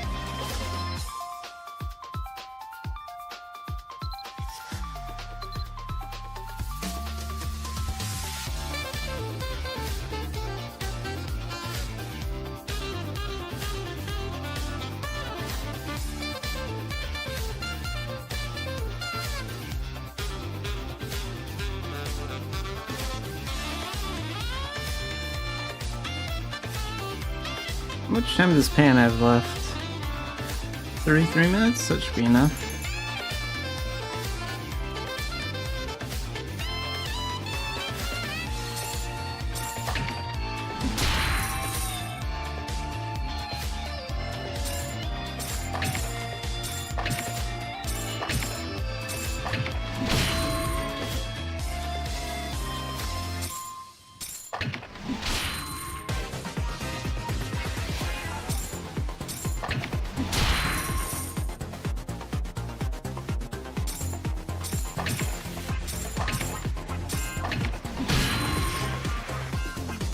I think it takes at least 3 charges to push them back.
Just 10 more times.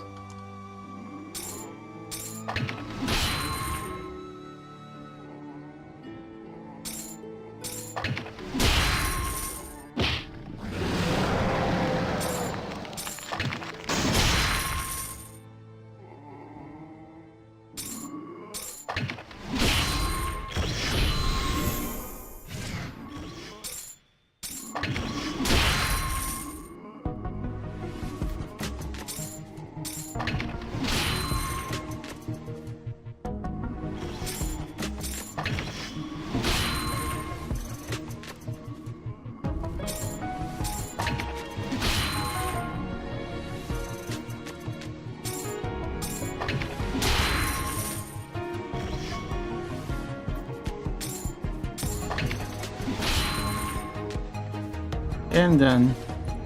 Let's take down these ancients and then get out of here.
Okay, is that all the ancients? There were a lot of them in here.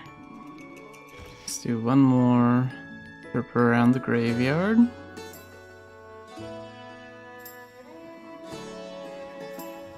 I guess I could also train up Nascent Divinity here too.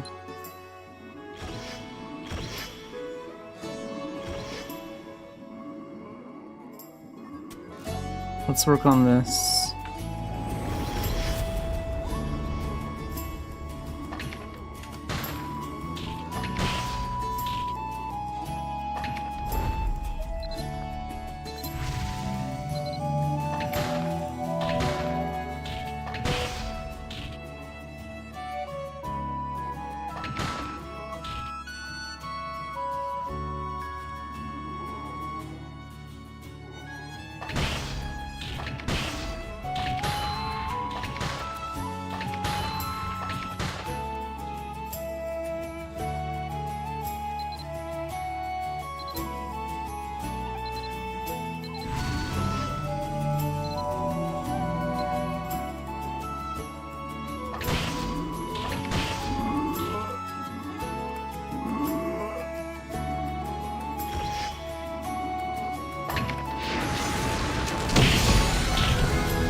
Okay, rank 3.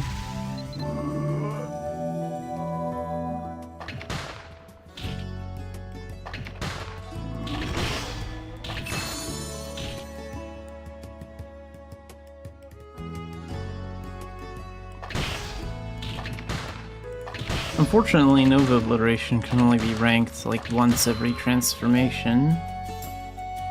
That one's gonna take the longest.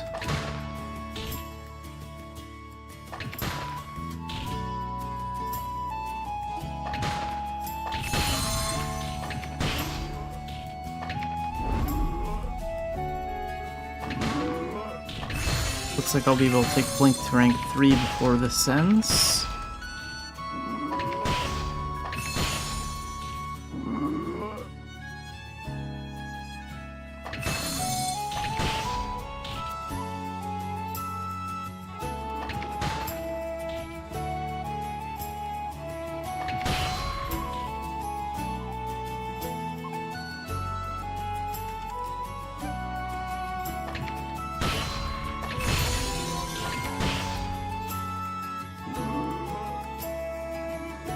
I'd like to get Divine Blast up to rank 2.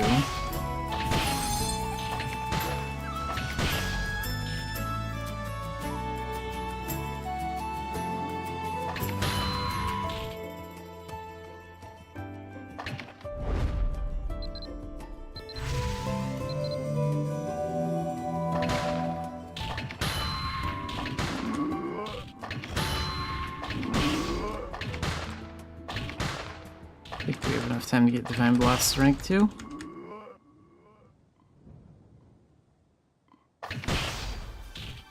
Yeah. I think I'll have time for one more Blink too. That'll be nice.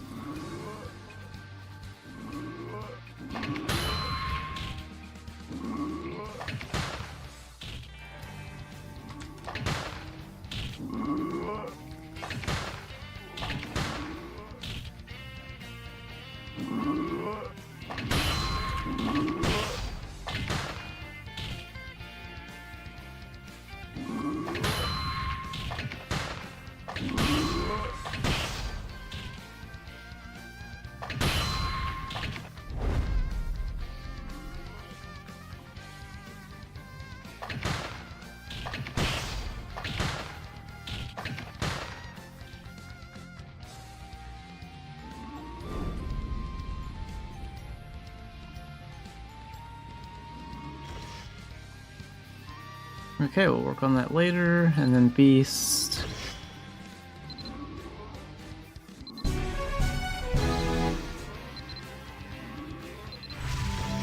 I should work on leveling this more than I do, but it's not like I ever use it.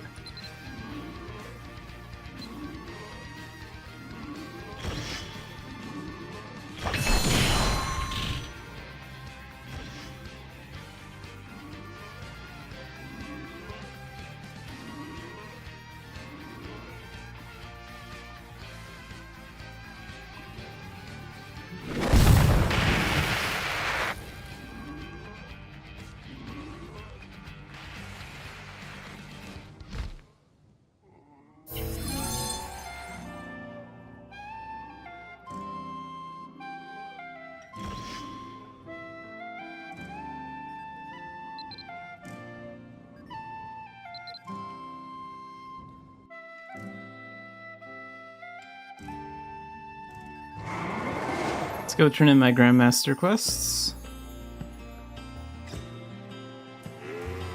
We're gonna get to Grandmaster Merchant today. And then after that, I'm going to start pursuing Grandmaster Cleric. That way I can unlock Sacred Guardian. And then after that, I'm gonna go after Grandmaster Bard so I can get Harmonic Saint.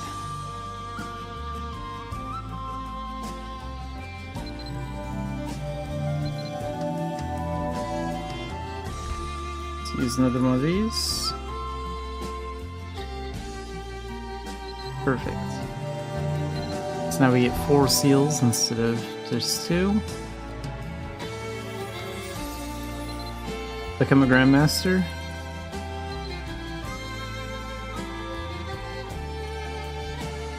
And a big reason I wanted to get Grandmaster Merchant done is because now our commerce mount can hold 100 extra weight and has 1 extra inventory slot, which is definitely worth having.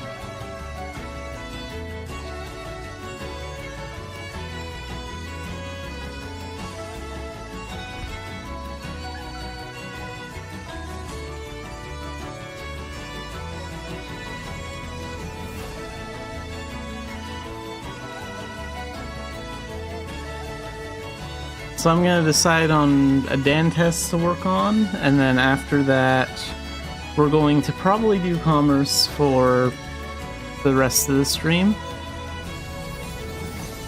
Well, I might do other alchemists as well, I'm not sure yet. Shadow mission.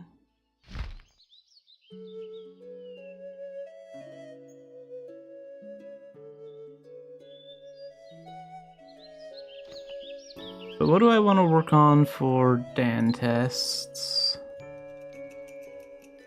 I could try for Windmill Dan 2, or... I'm thinking of doing like a warrior skill, something like that.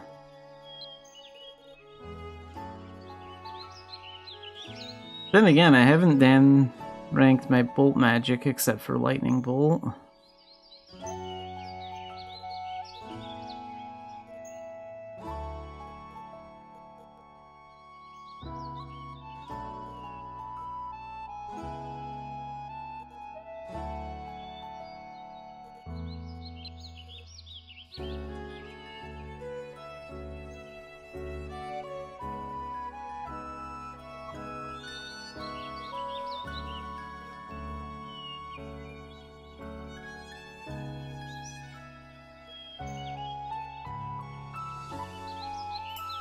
I think Lance Charge is the only Lance skill that could be Dan ranked.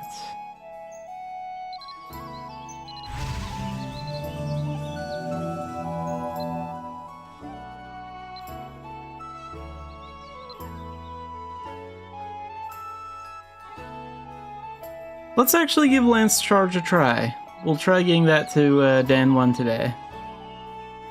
Why not? If it doesn't work out, I'll pick a different skill.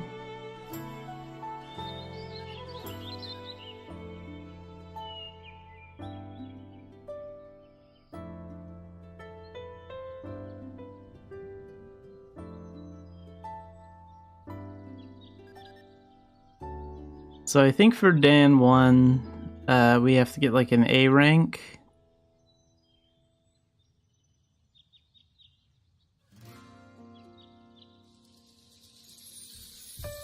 So we have to get like 8k points.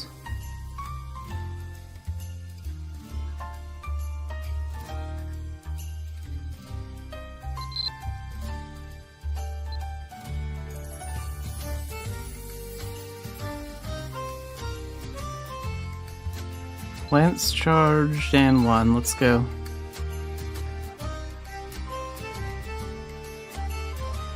I don't need any of this. Hey, cool, it actually sets up Lance Charge where I keep it most of the time, which is on 6. Very nice. All we're gonna need is the skill and Crisis Escape. Alright, let's go.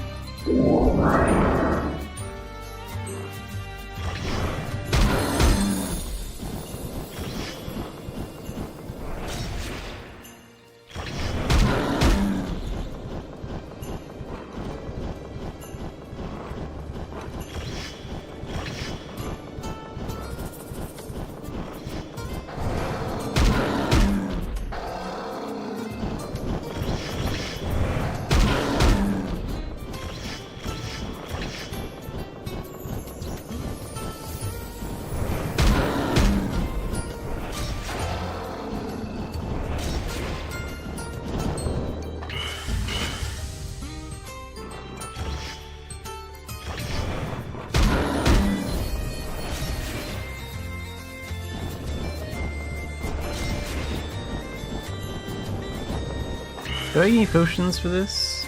Nice. Let's equip those too.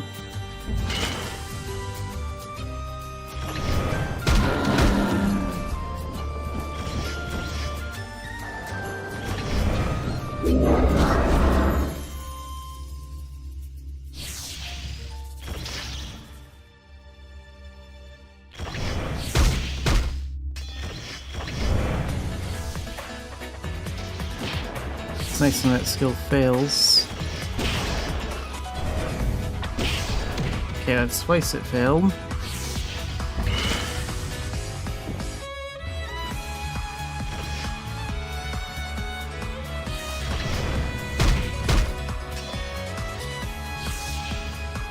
Where'd that green circle go off to? Can't even see it. Oh, it's way over there.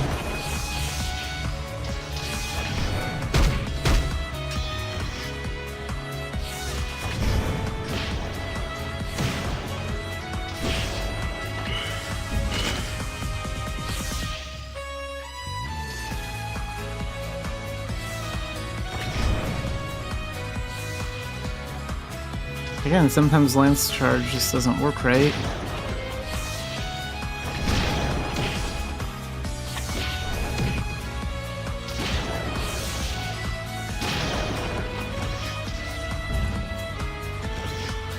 Good thing for Crisis Escape, though.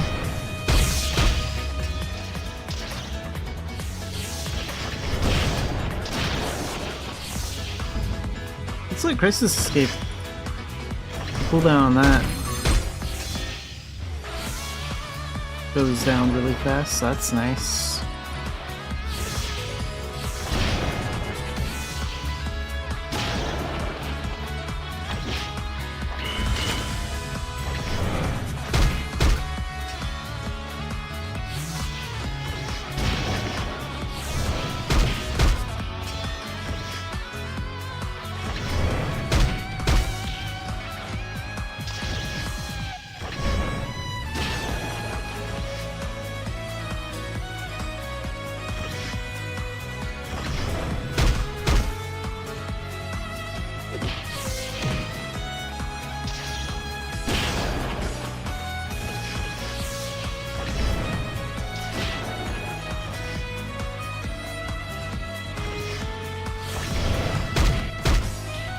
Okay, we have about half the points we need.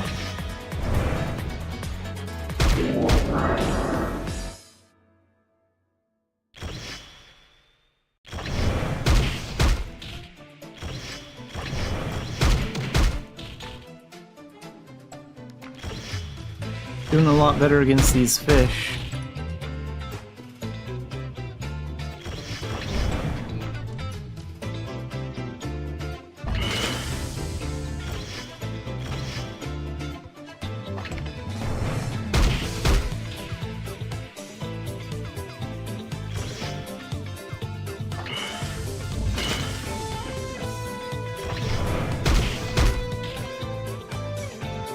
Okay, I think if I use Crisis Escape a little bit more, we'll be just fine. Oh good, that one failed.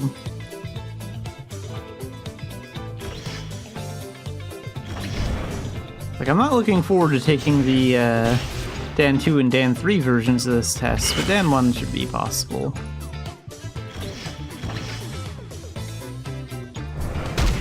Pretty sure I can get like 2,000 more points.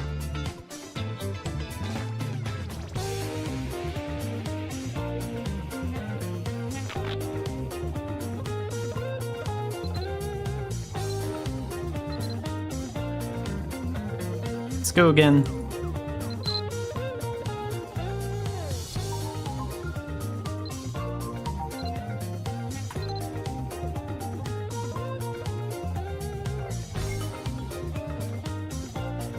And I guess for some reason I can't claim the health potions until after the test starts, after the timer starts going.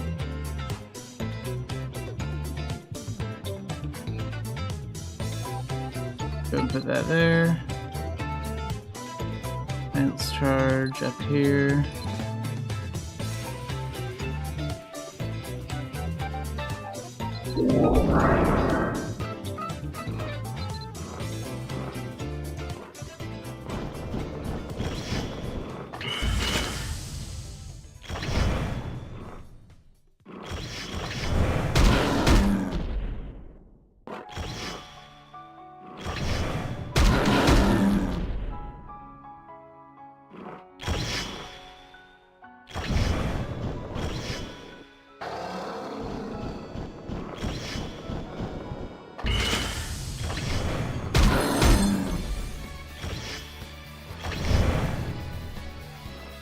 Jeez, if they're even moving a little, the attack fails.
Where'd it go? Oh, there it is.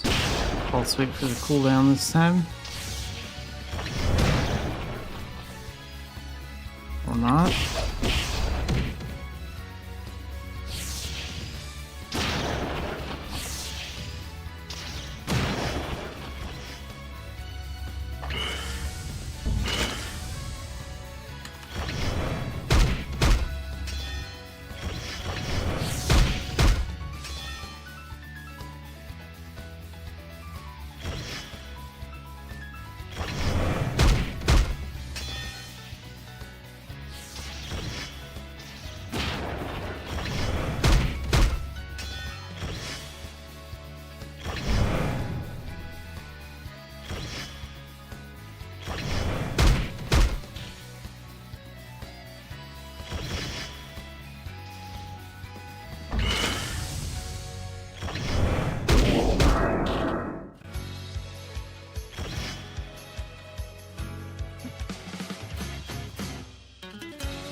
Yeah, honestly, the Dantes gets way easier when these Sahajin warriors show up.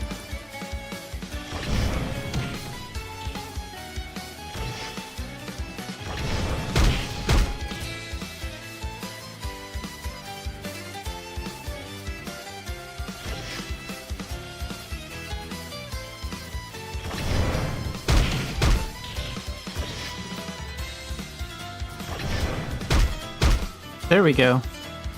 The 32 seconds to spare. The fish are easy.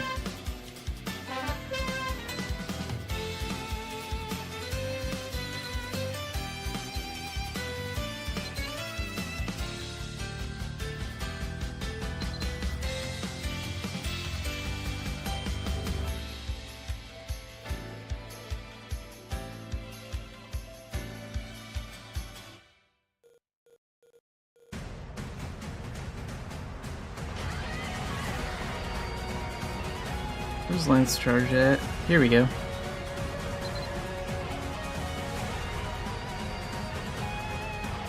So this increases the damage from 250% to 265%.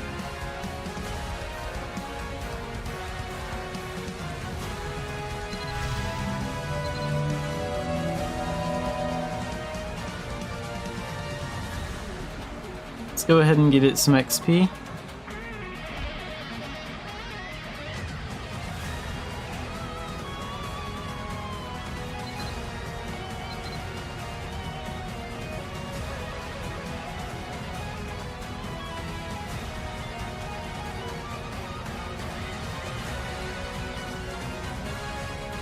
Go to West Hilton, we'll train it there.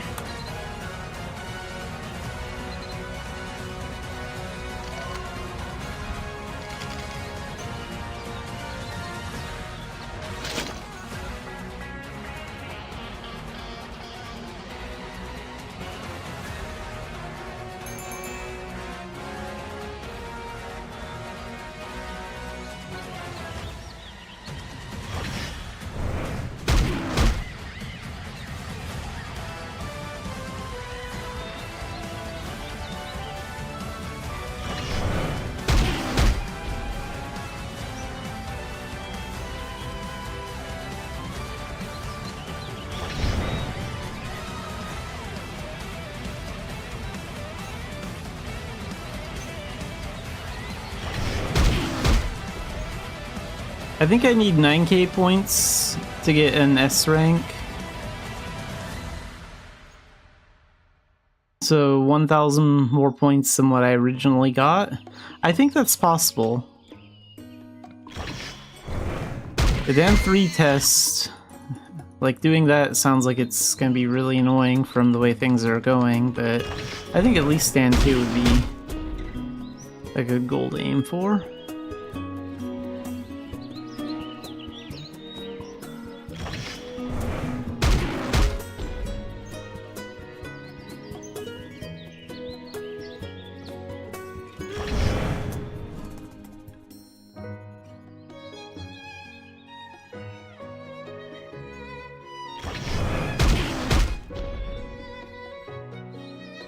Okay, one more time should do it.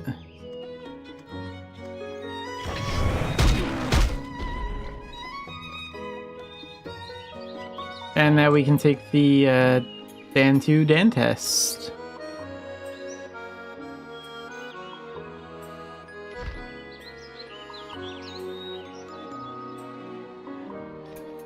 So let's go ahead and go back over there.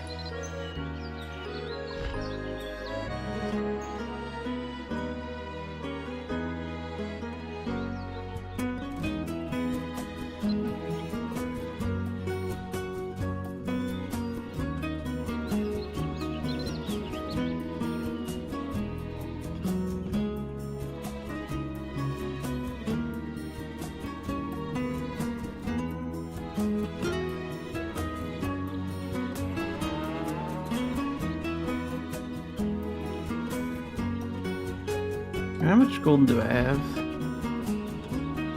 Yeah, that's fast. Costs like 20k each.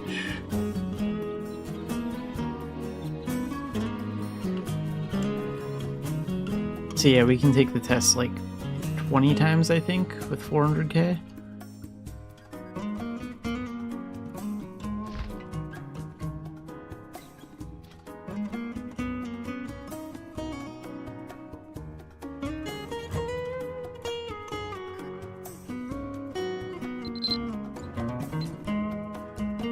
And let's charge Dan 2.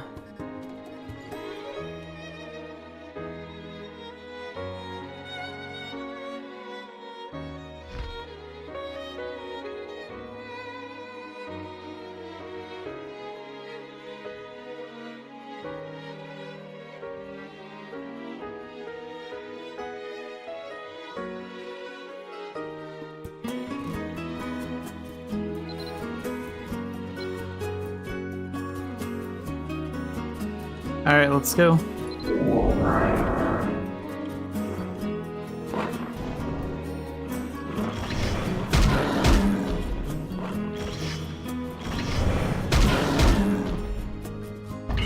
Okay, so they've made it more difficult by adding these light gargoyles. I don't remember these guys being here before. That's how they've made it more difficult. I'm just gonna have to wait for that to wear off. Oh, that's nice.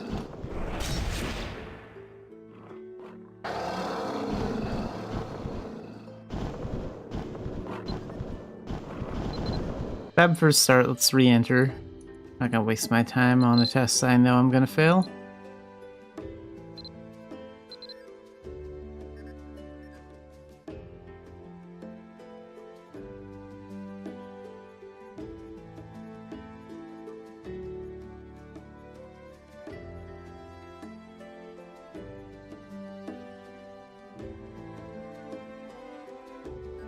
Actually, now I think about it, having land sleep couldn't hurt, I guess. We'll go ahead and put that on there. That's not for attacking, that's just for getting away. That might actually help.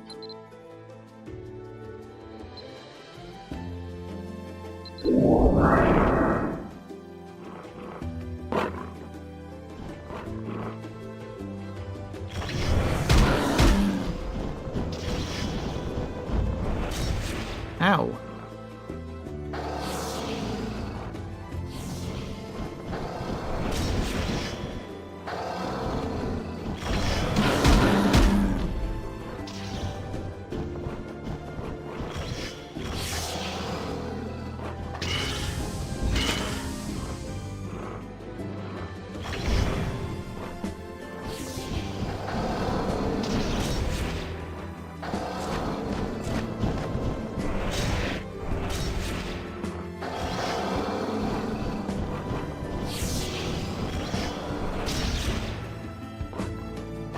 It's the beginning to test all these annoying gargoyles and gremlins.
Oh, that's crap. That should have hit him.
Okay, now we have the fish.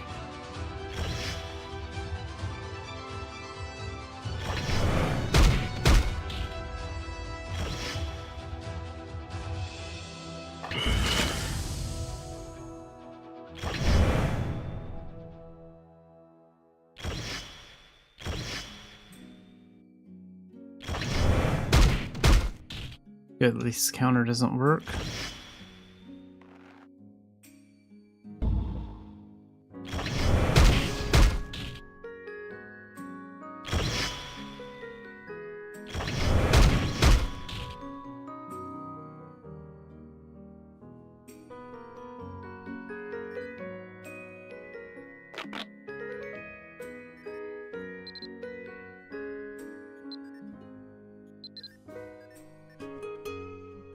It's not the Sahajin, they're mostly fine. It's mostly the annoying gremlins and gargoyles before that. I'll try one more time.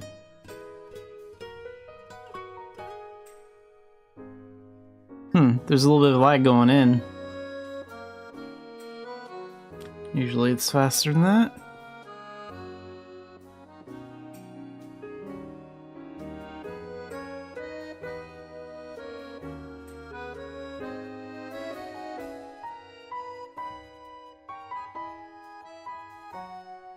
I don't even get why they put a normal counter on the skill bar here. It doesn't even work when you're using a lance. So there's no point in even having it on my skill bar.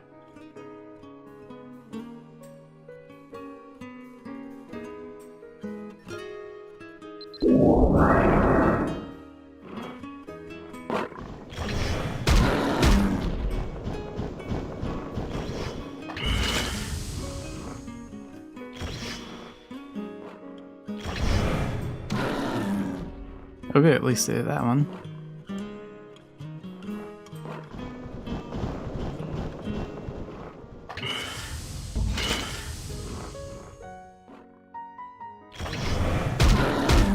Okay, let's get rid of that one. Go over here.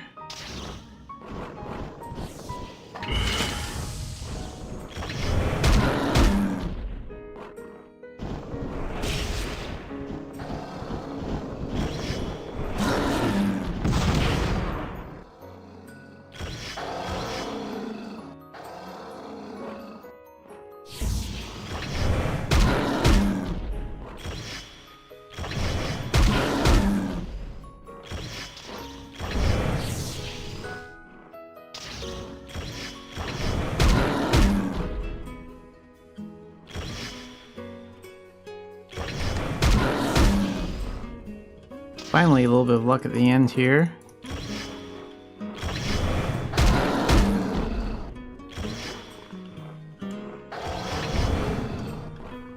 What, not close enough? Jeez.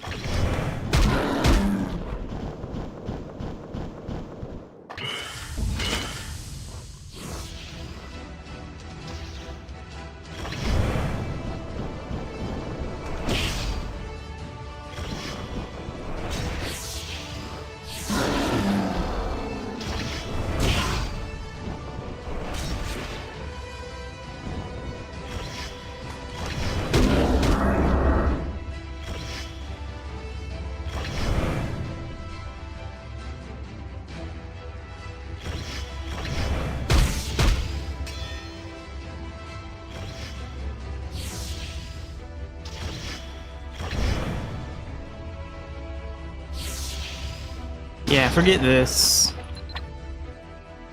Between not being able to move for like 2 seconds after lance charge to the skill failing half the time, I'm not gonna waste my time on that. Let's take a different advancement test. Let's try going for Windmill Dan 2.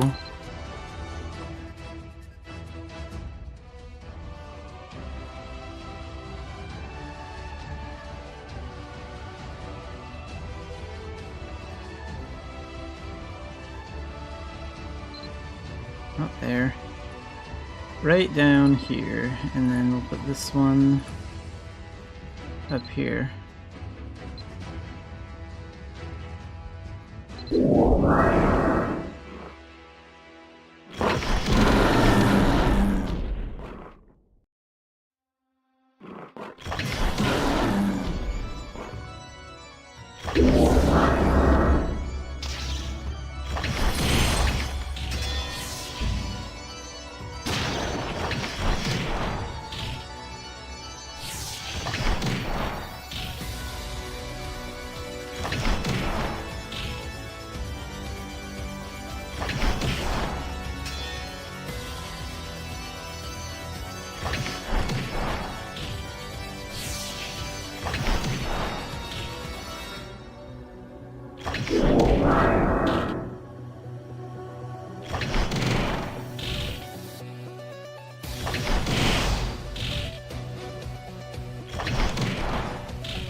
Yeah, this will be no problem. At least not this rate.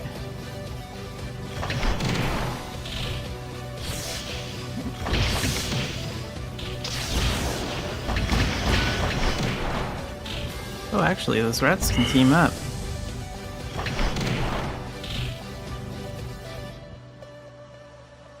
The cat versus the rat. Oh, come on, we should have used windmill before that.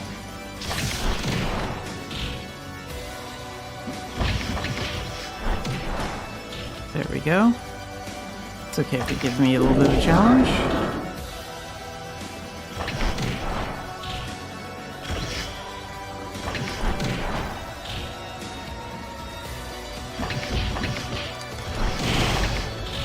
Not like they're doing any damage.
There we go, with 1 minute and 50 seconds to spare.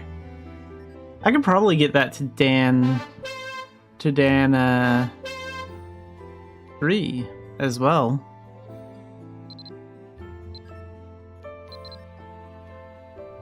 Alright, so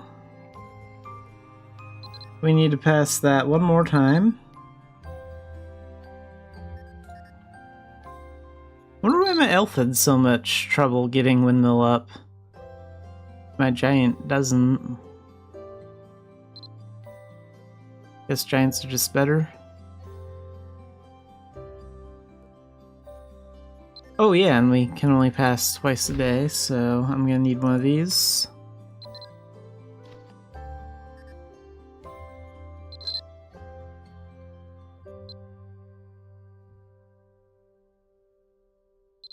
Windmill, Dan 2.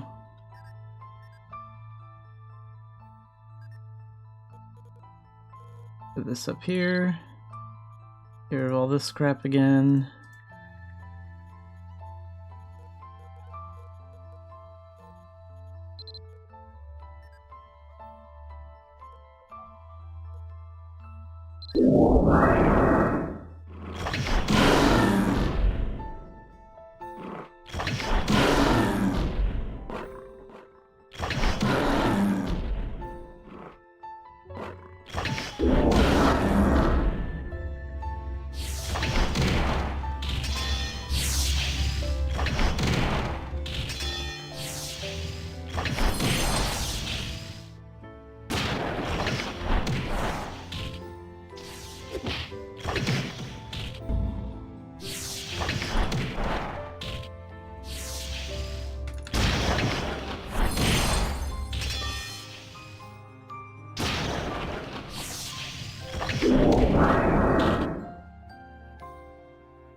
And back to the rats.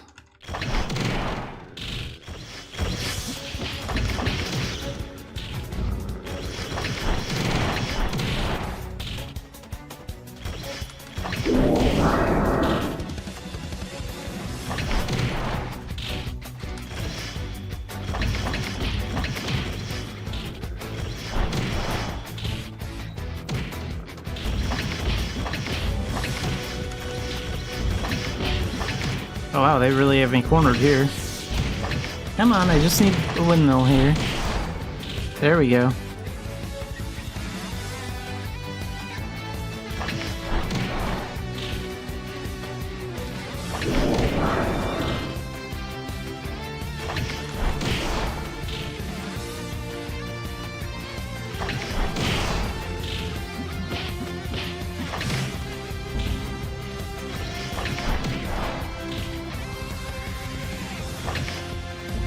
What are you running for?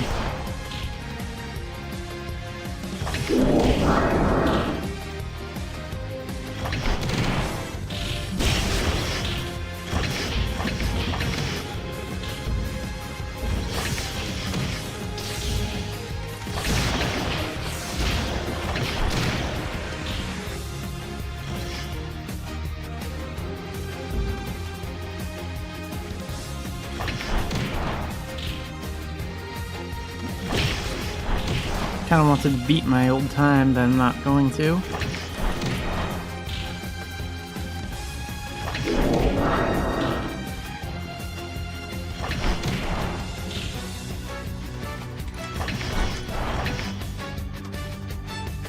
Okay, last time I finished with 150 seconds to spare. 1 minute and 50 seconds. This time it's 153. So 3 seconds faster.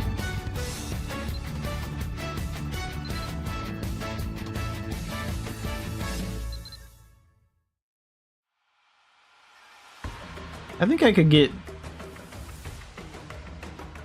and 3 windmill.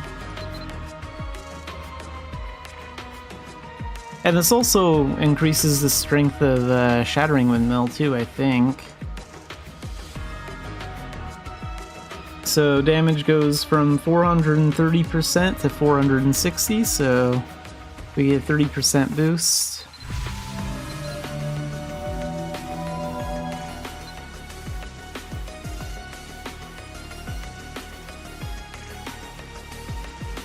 And since we need to attack multiple enemies with it to get a lot of XP, we're gonna go back to Ternanag, use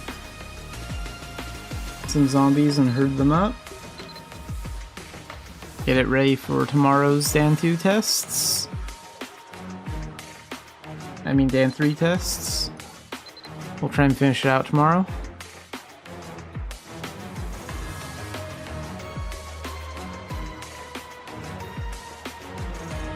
How much time does Pan have? 17 minutes? That should be enough. And since we're using the cat avatar today, let's go ahead and actually be an actual cat, because this cat can use windmill. So it should still count for XP. Wait, is that buff thing still on? Yeah, good.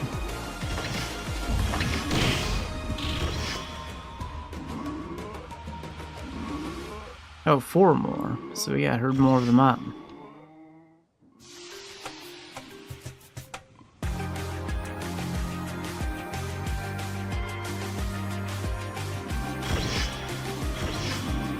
Let's wait for these guys to come in a little bit closer.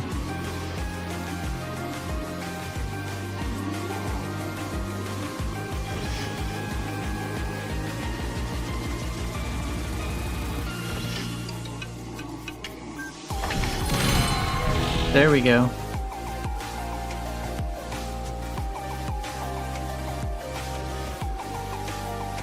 Oh wow, that finished it all in an instant. Wasn't expecting it to be that fast.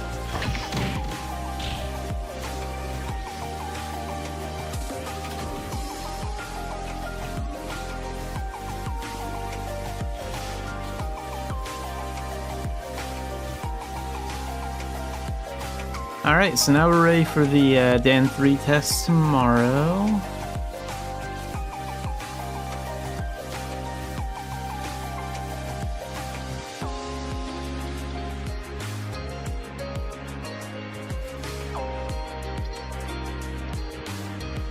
Who's bigger, me or Pan? Hold still. Okay, it looks like the cat is a little bit taller than Pan, and a little bit longer too. So yeah, Pan is just a little bit smaller than the cat.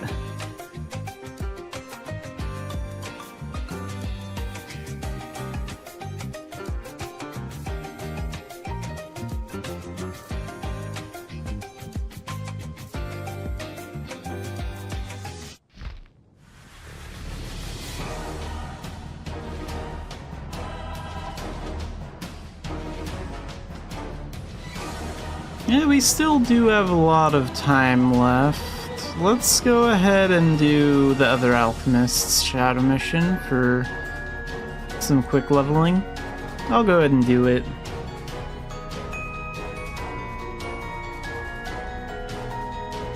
But let's get ourselves an Elite Pass. What's that one? Defeat the Shadow Wizard.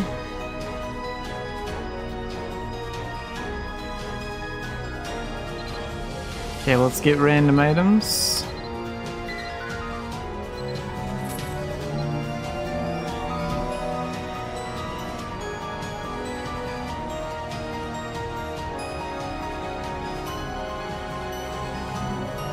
Come on, at least one Shadow Mission Pass.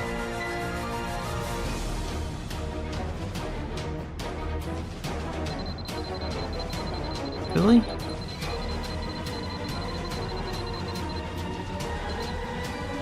Oh wow, so the game is being really stubborn today. No Shadow Mission Pass for me. I'll get one from an event shop then. Go ahead and stack all those up, and then we'll delete those.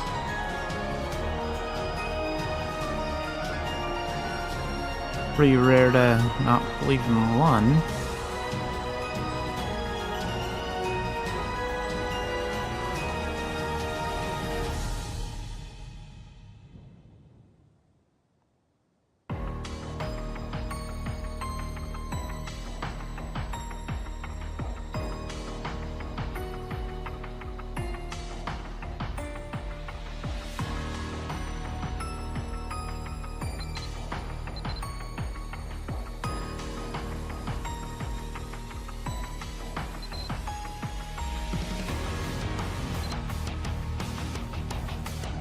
Wait, let's go see the Flying High NPC. Maybe his shop has something.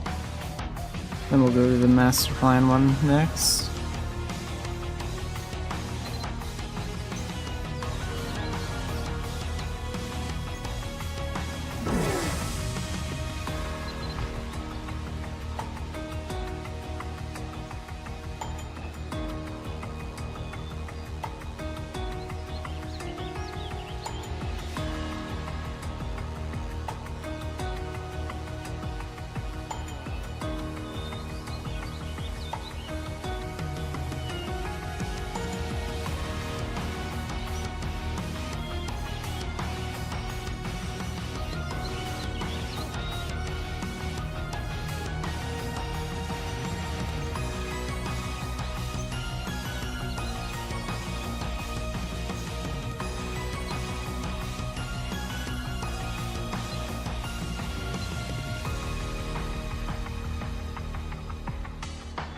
And nothing here.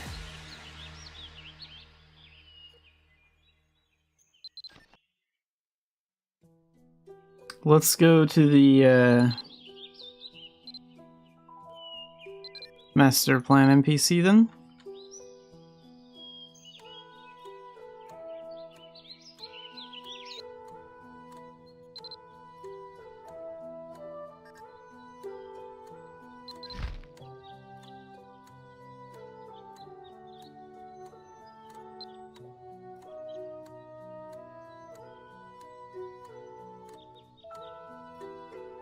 Alright, let's spend 5 tokens on that.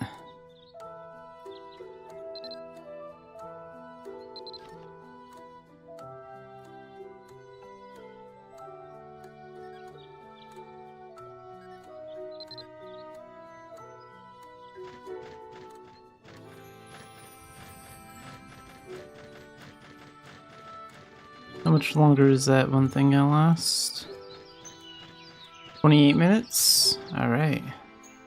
think we can finish before that.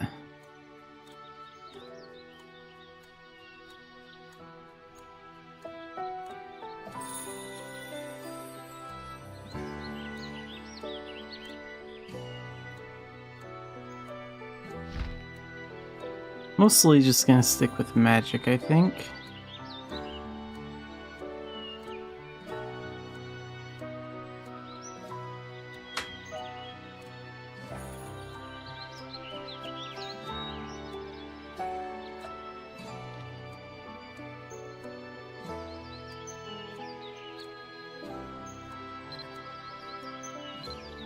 Other alchemists on Elite.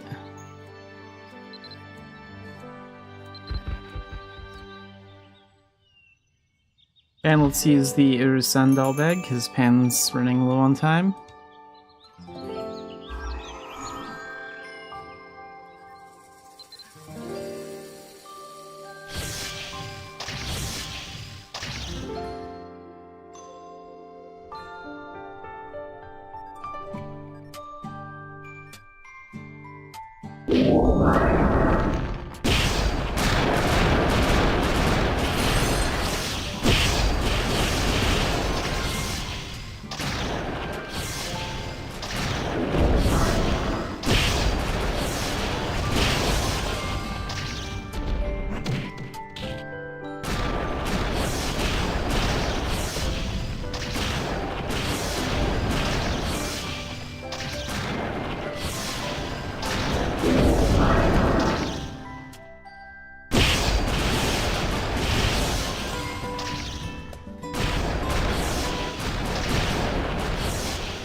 Oh yeah, and they might drop fine leather, so we'll use the bear too.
And now for the center room.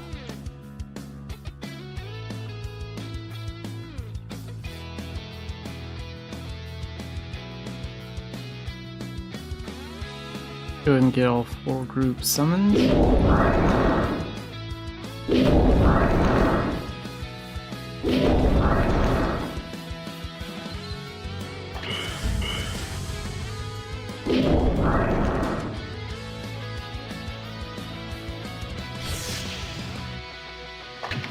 Meteor. Done.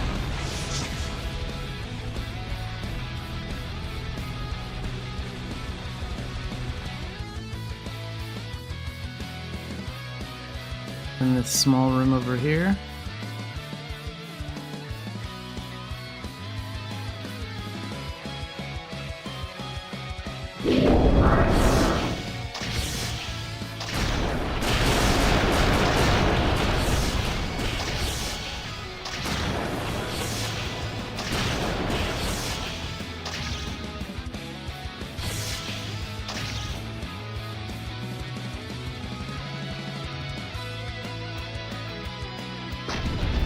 Oh, that golem was alive.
Yeah, those blinkers sure are trouble.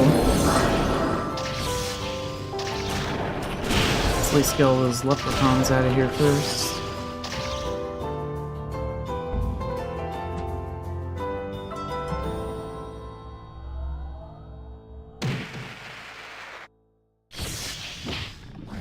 Let's do this. There, that worked.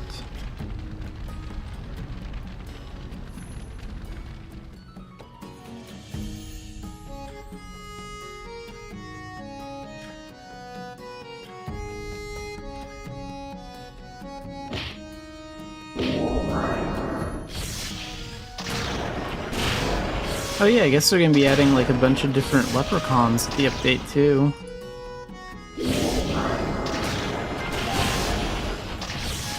I think they kind of missed the big opportunity. They could have released like the leprechauns from the upcoming events. They could have released those as transformation medals too.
Okay, one more room, then the boss.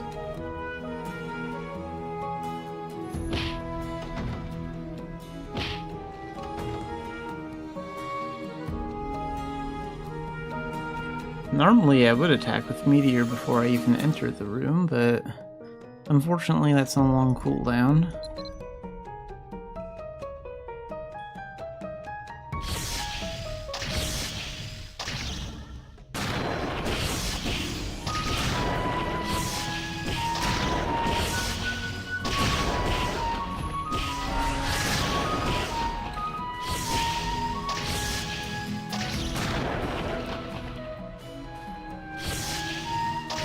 Wow, the boss really isn't doing anything at all.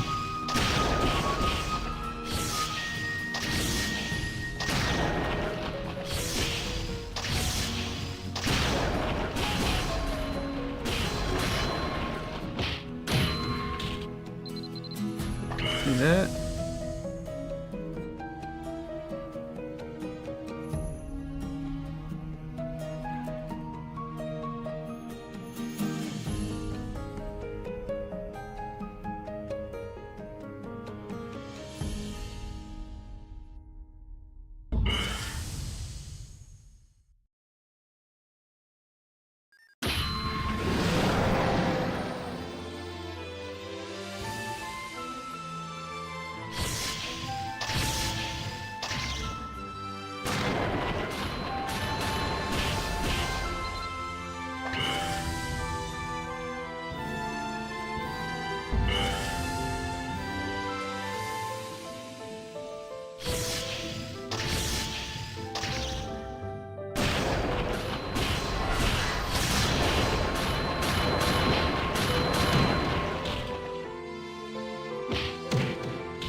And he's down.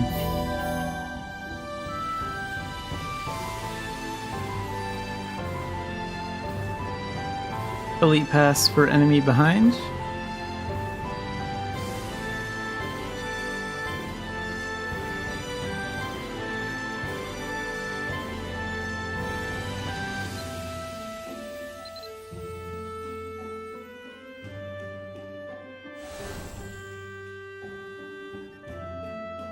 I guess I could do enemy behind too.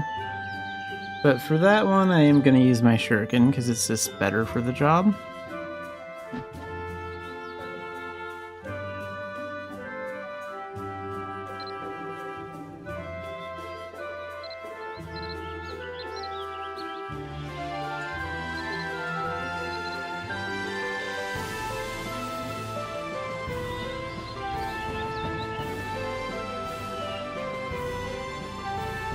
And how much longer do those buffs have?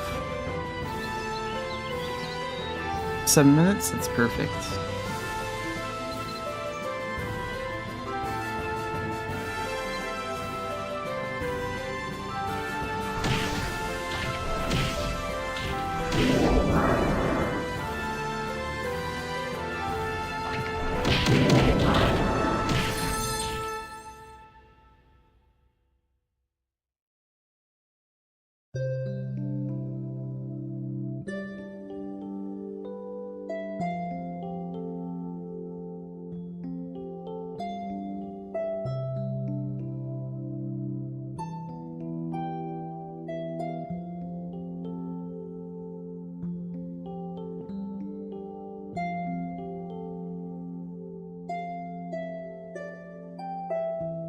Nothing up here. Oh, here's an orb. And this is why I'm going to use Ninja.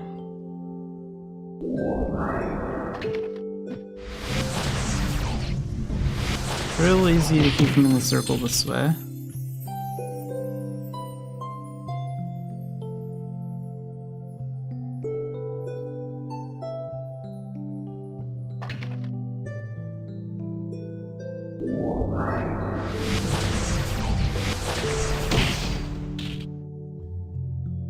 Few more.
Yeah, that archer is not quite in the circle. There we go.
And now for the boss.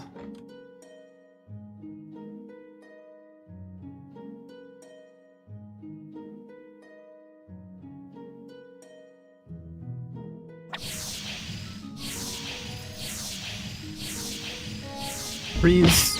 Crap. That's 1 second too late on that.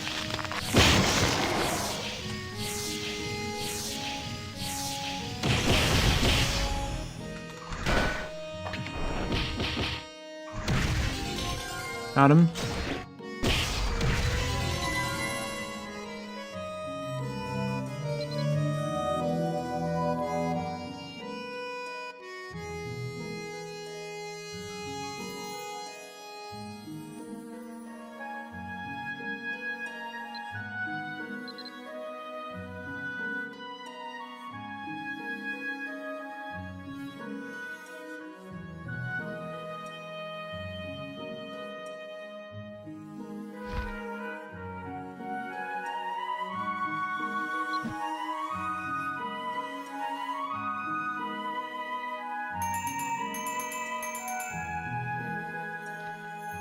Okay, spirit weapon work.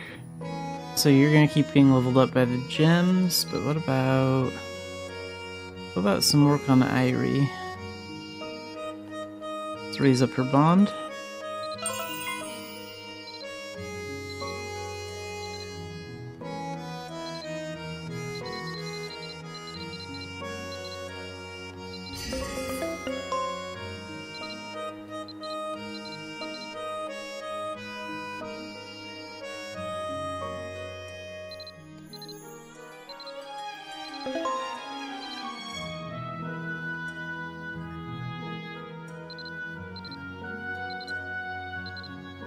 Level 54.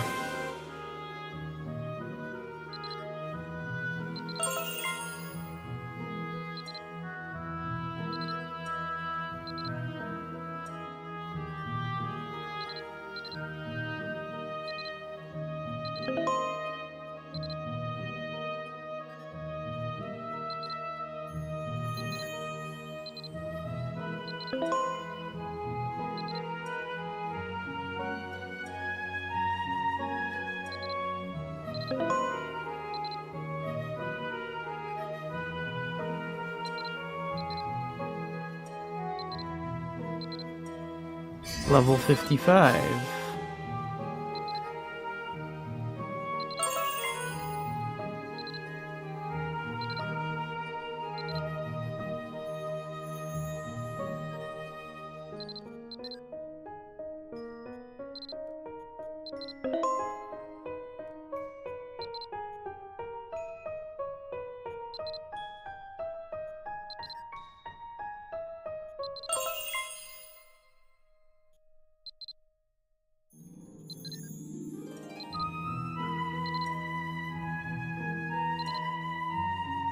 Let's raise the bond on these guys.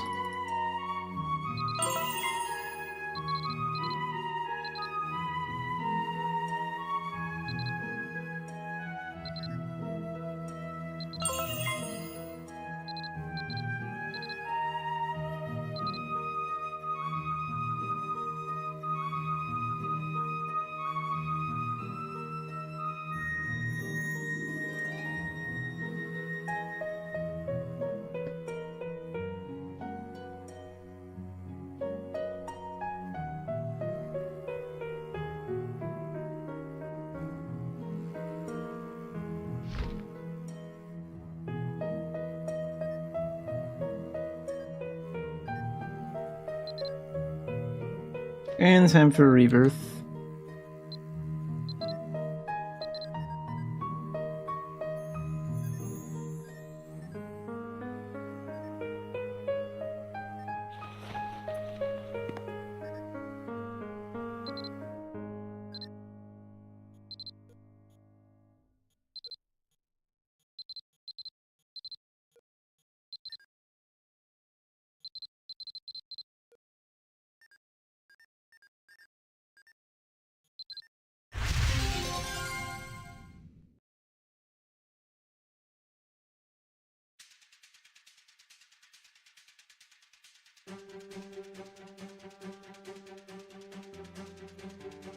So one more and we can get up to level 44.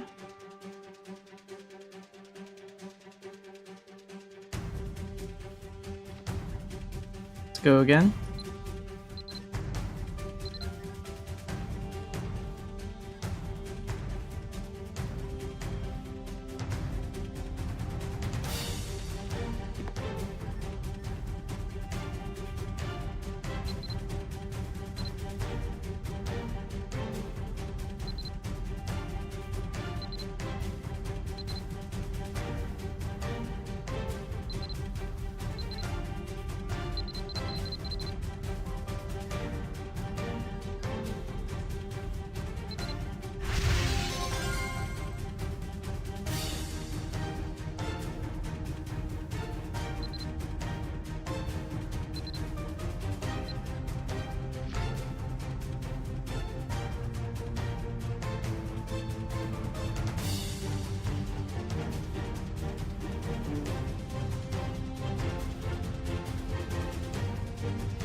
And let's do a little homestead work too.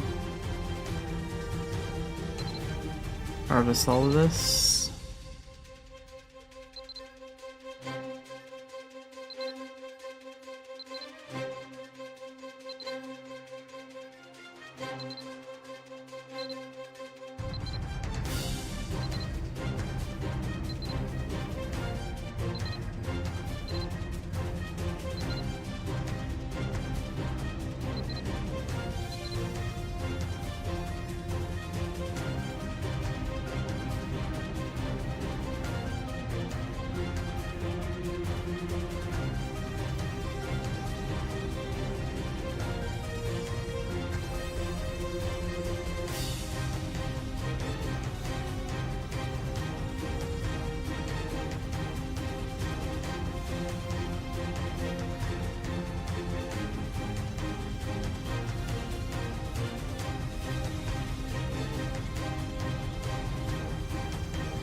Oh right, I did pick up that fragment.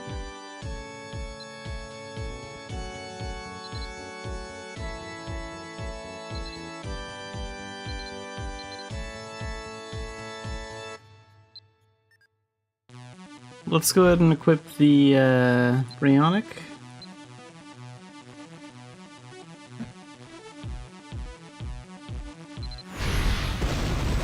And we'll use Demigod and make the portal.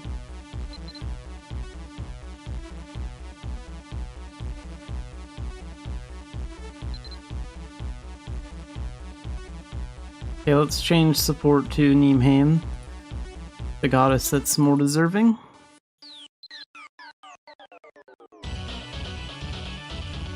Use Neemhain power. Absolutely.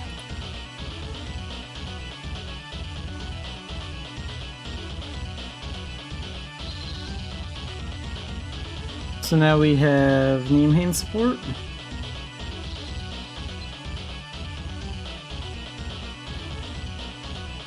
Wait, why does it still say Morgan? I don't want to support Morgan.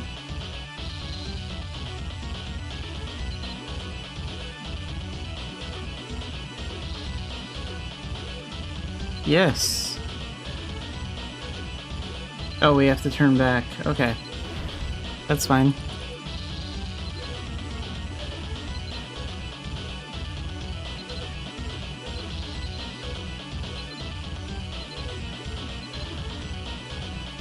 Yeah, I'm never coming back to support Morgan. I only stayed in it so long so I could max out these demigod skills.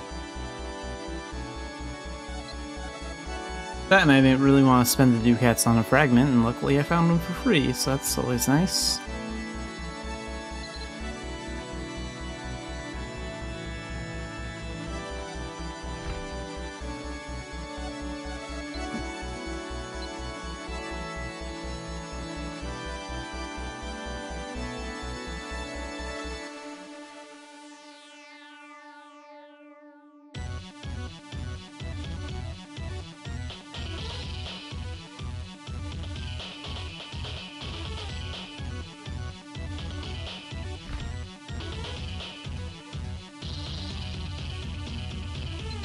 Oh, what am I doing on channel 5? That's weird. So it looks like we have 1 full channel and 9 busy ones today.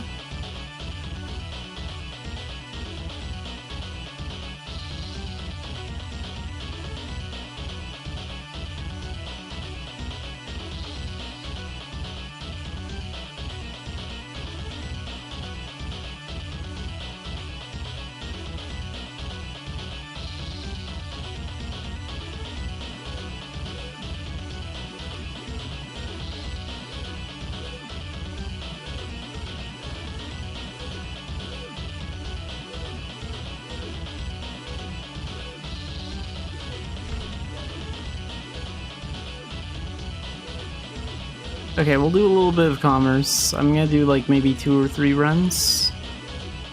I want to raise up my Dumbarton level.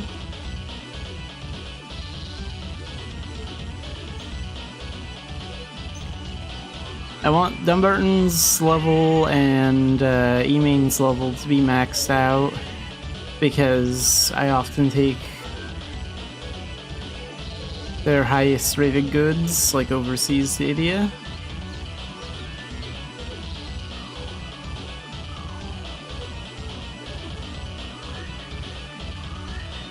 No personal shops on 4 today? Well, one way over here.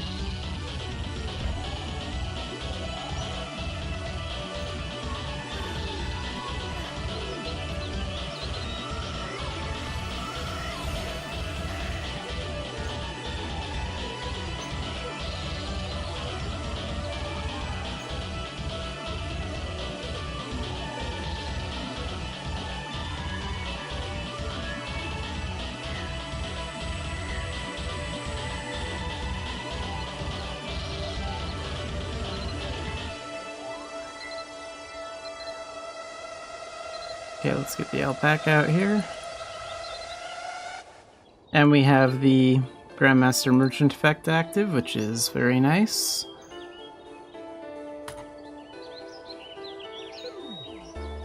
I'm not gonna take this stuff overseas. We just want to raise the level right now. So let's go ahead and take this stuff to Tara for 31.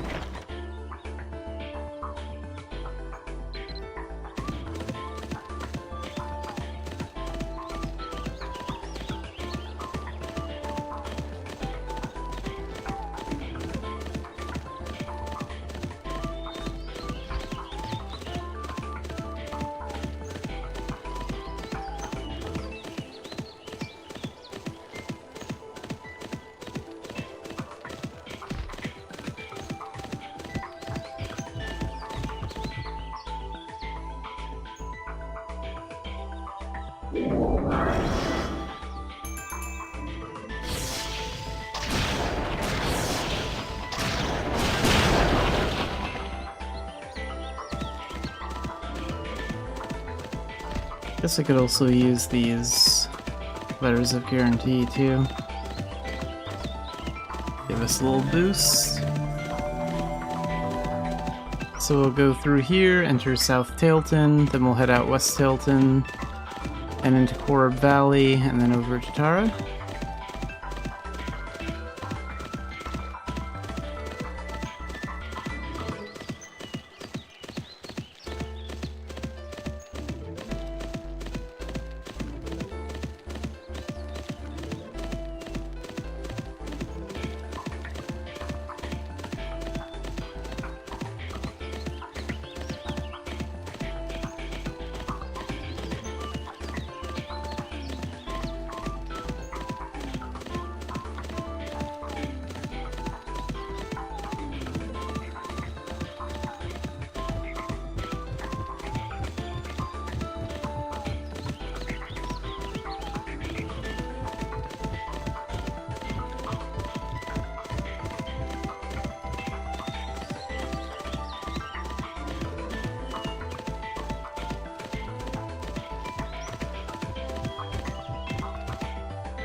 Alright, let's sell this stuff here.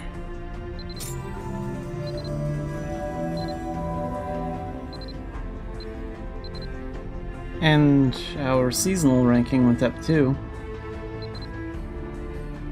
300,000 seasonal ducats, very nice.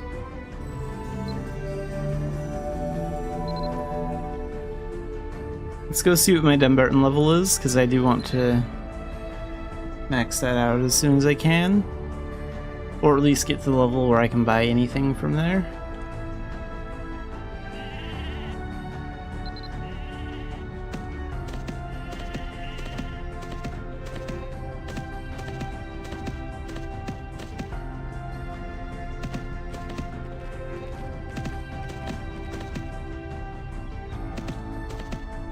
It's almost a little unfair to make Capes jump with a giant on his back.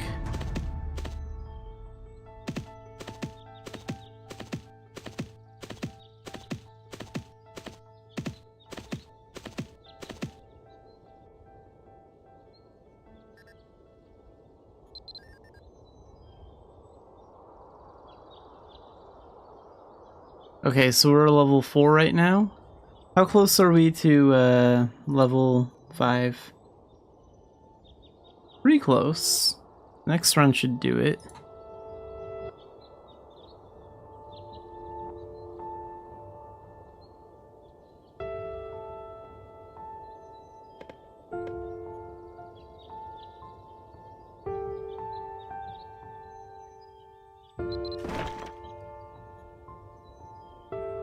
Okay, let's take these over to Tara again, so we'll make one more run over there.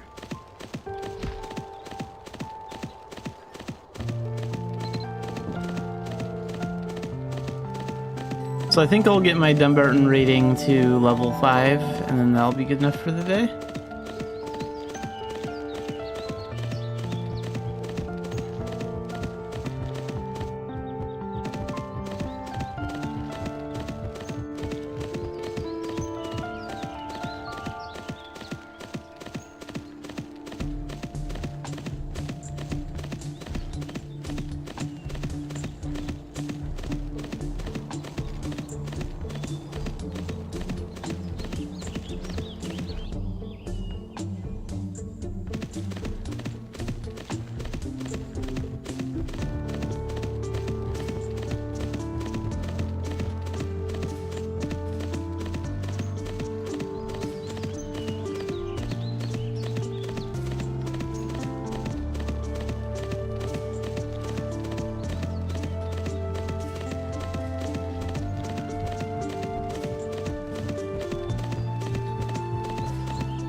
Okay, Dumbarton, level 5.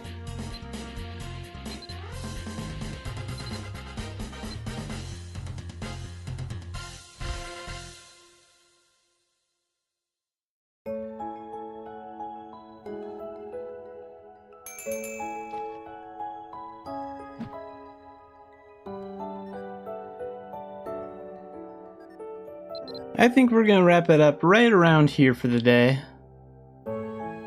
Did some commerce, did some Grandmaster stuff, did some Dan tests.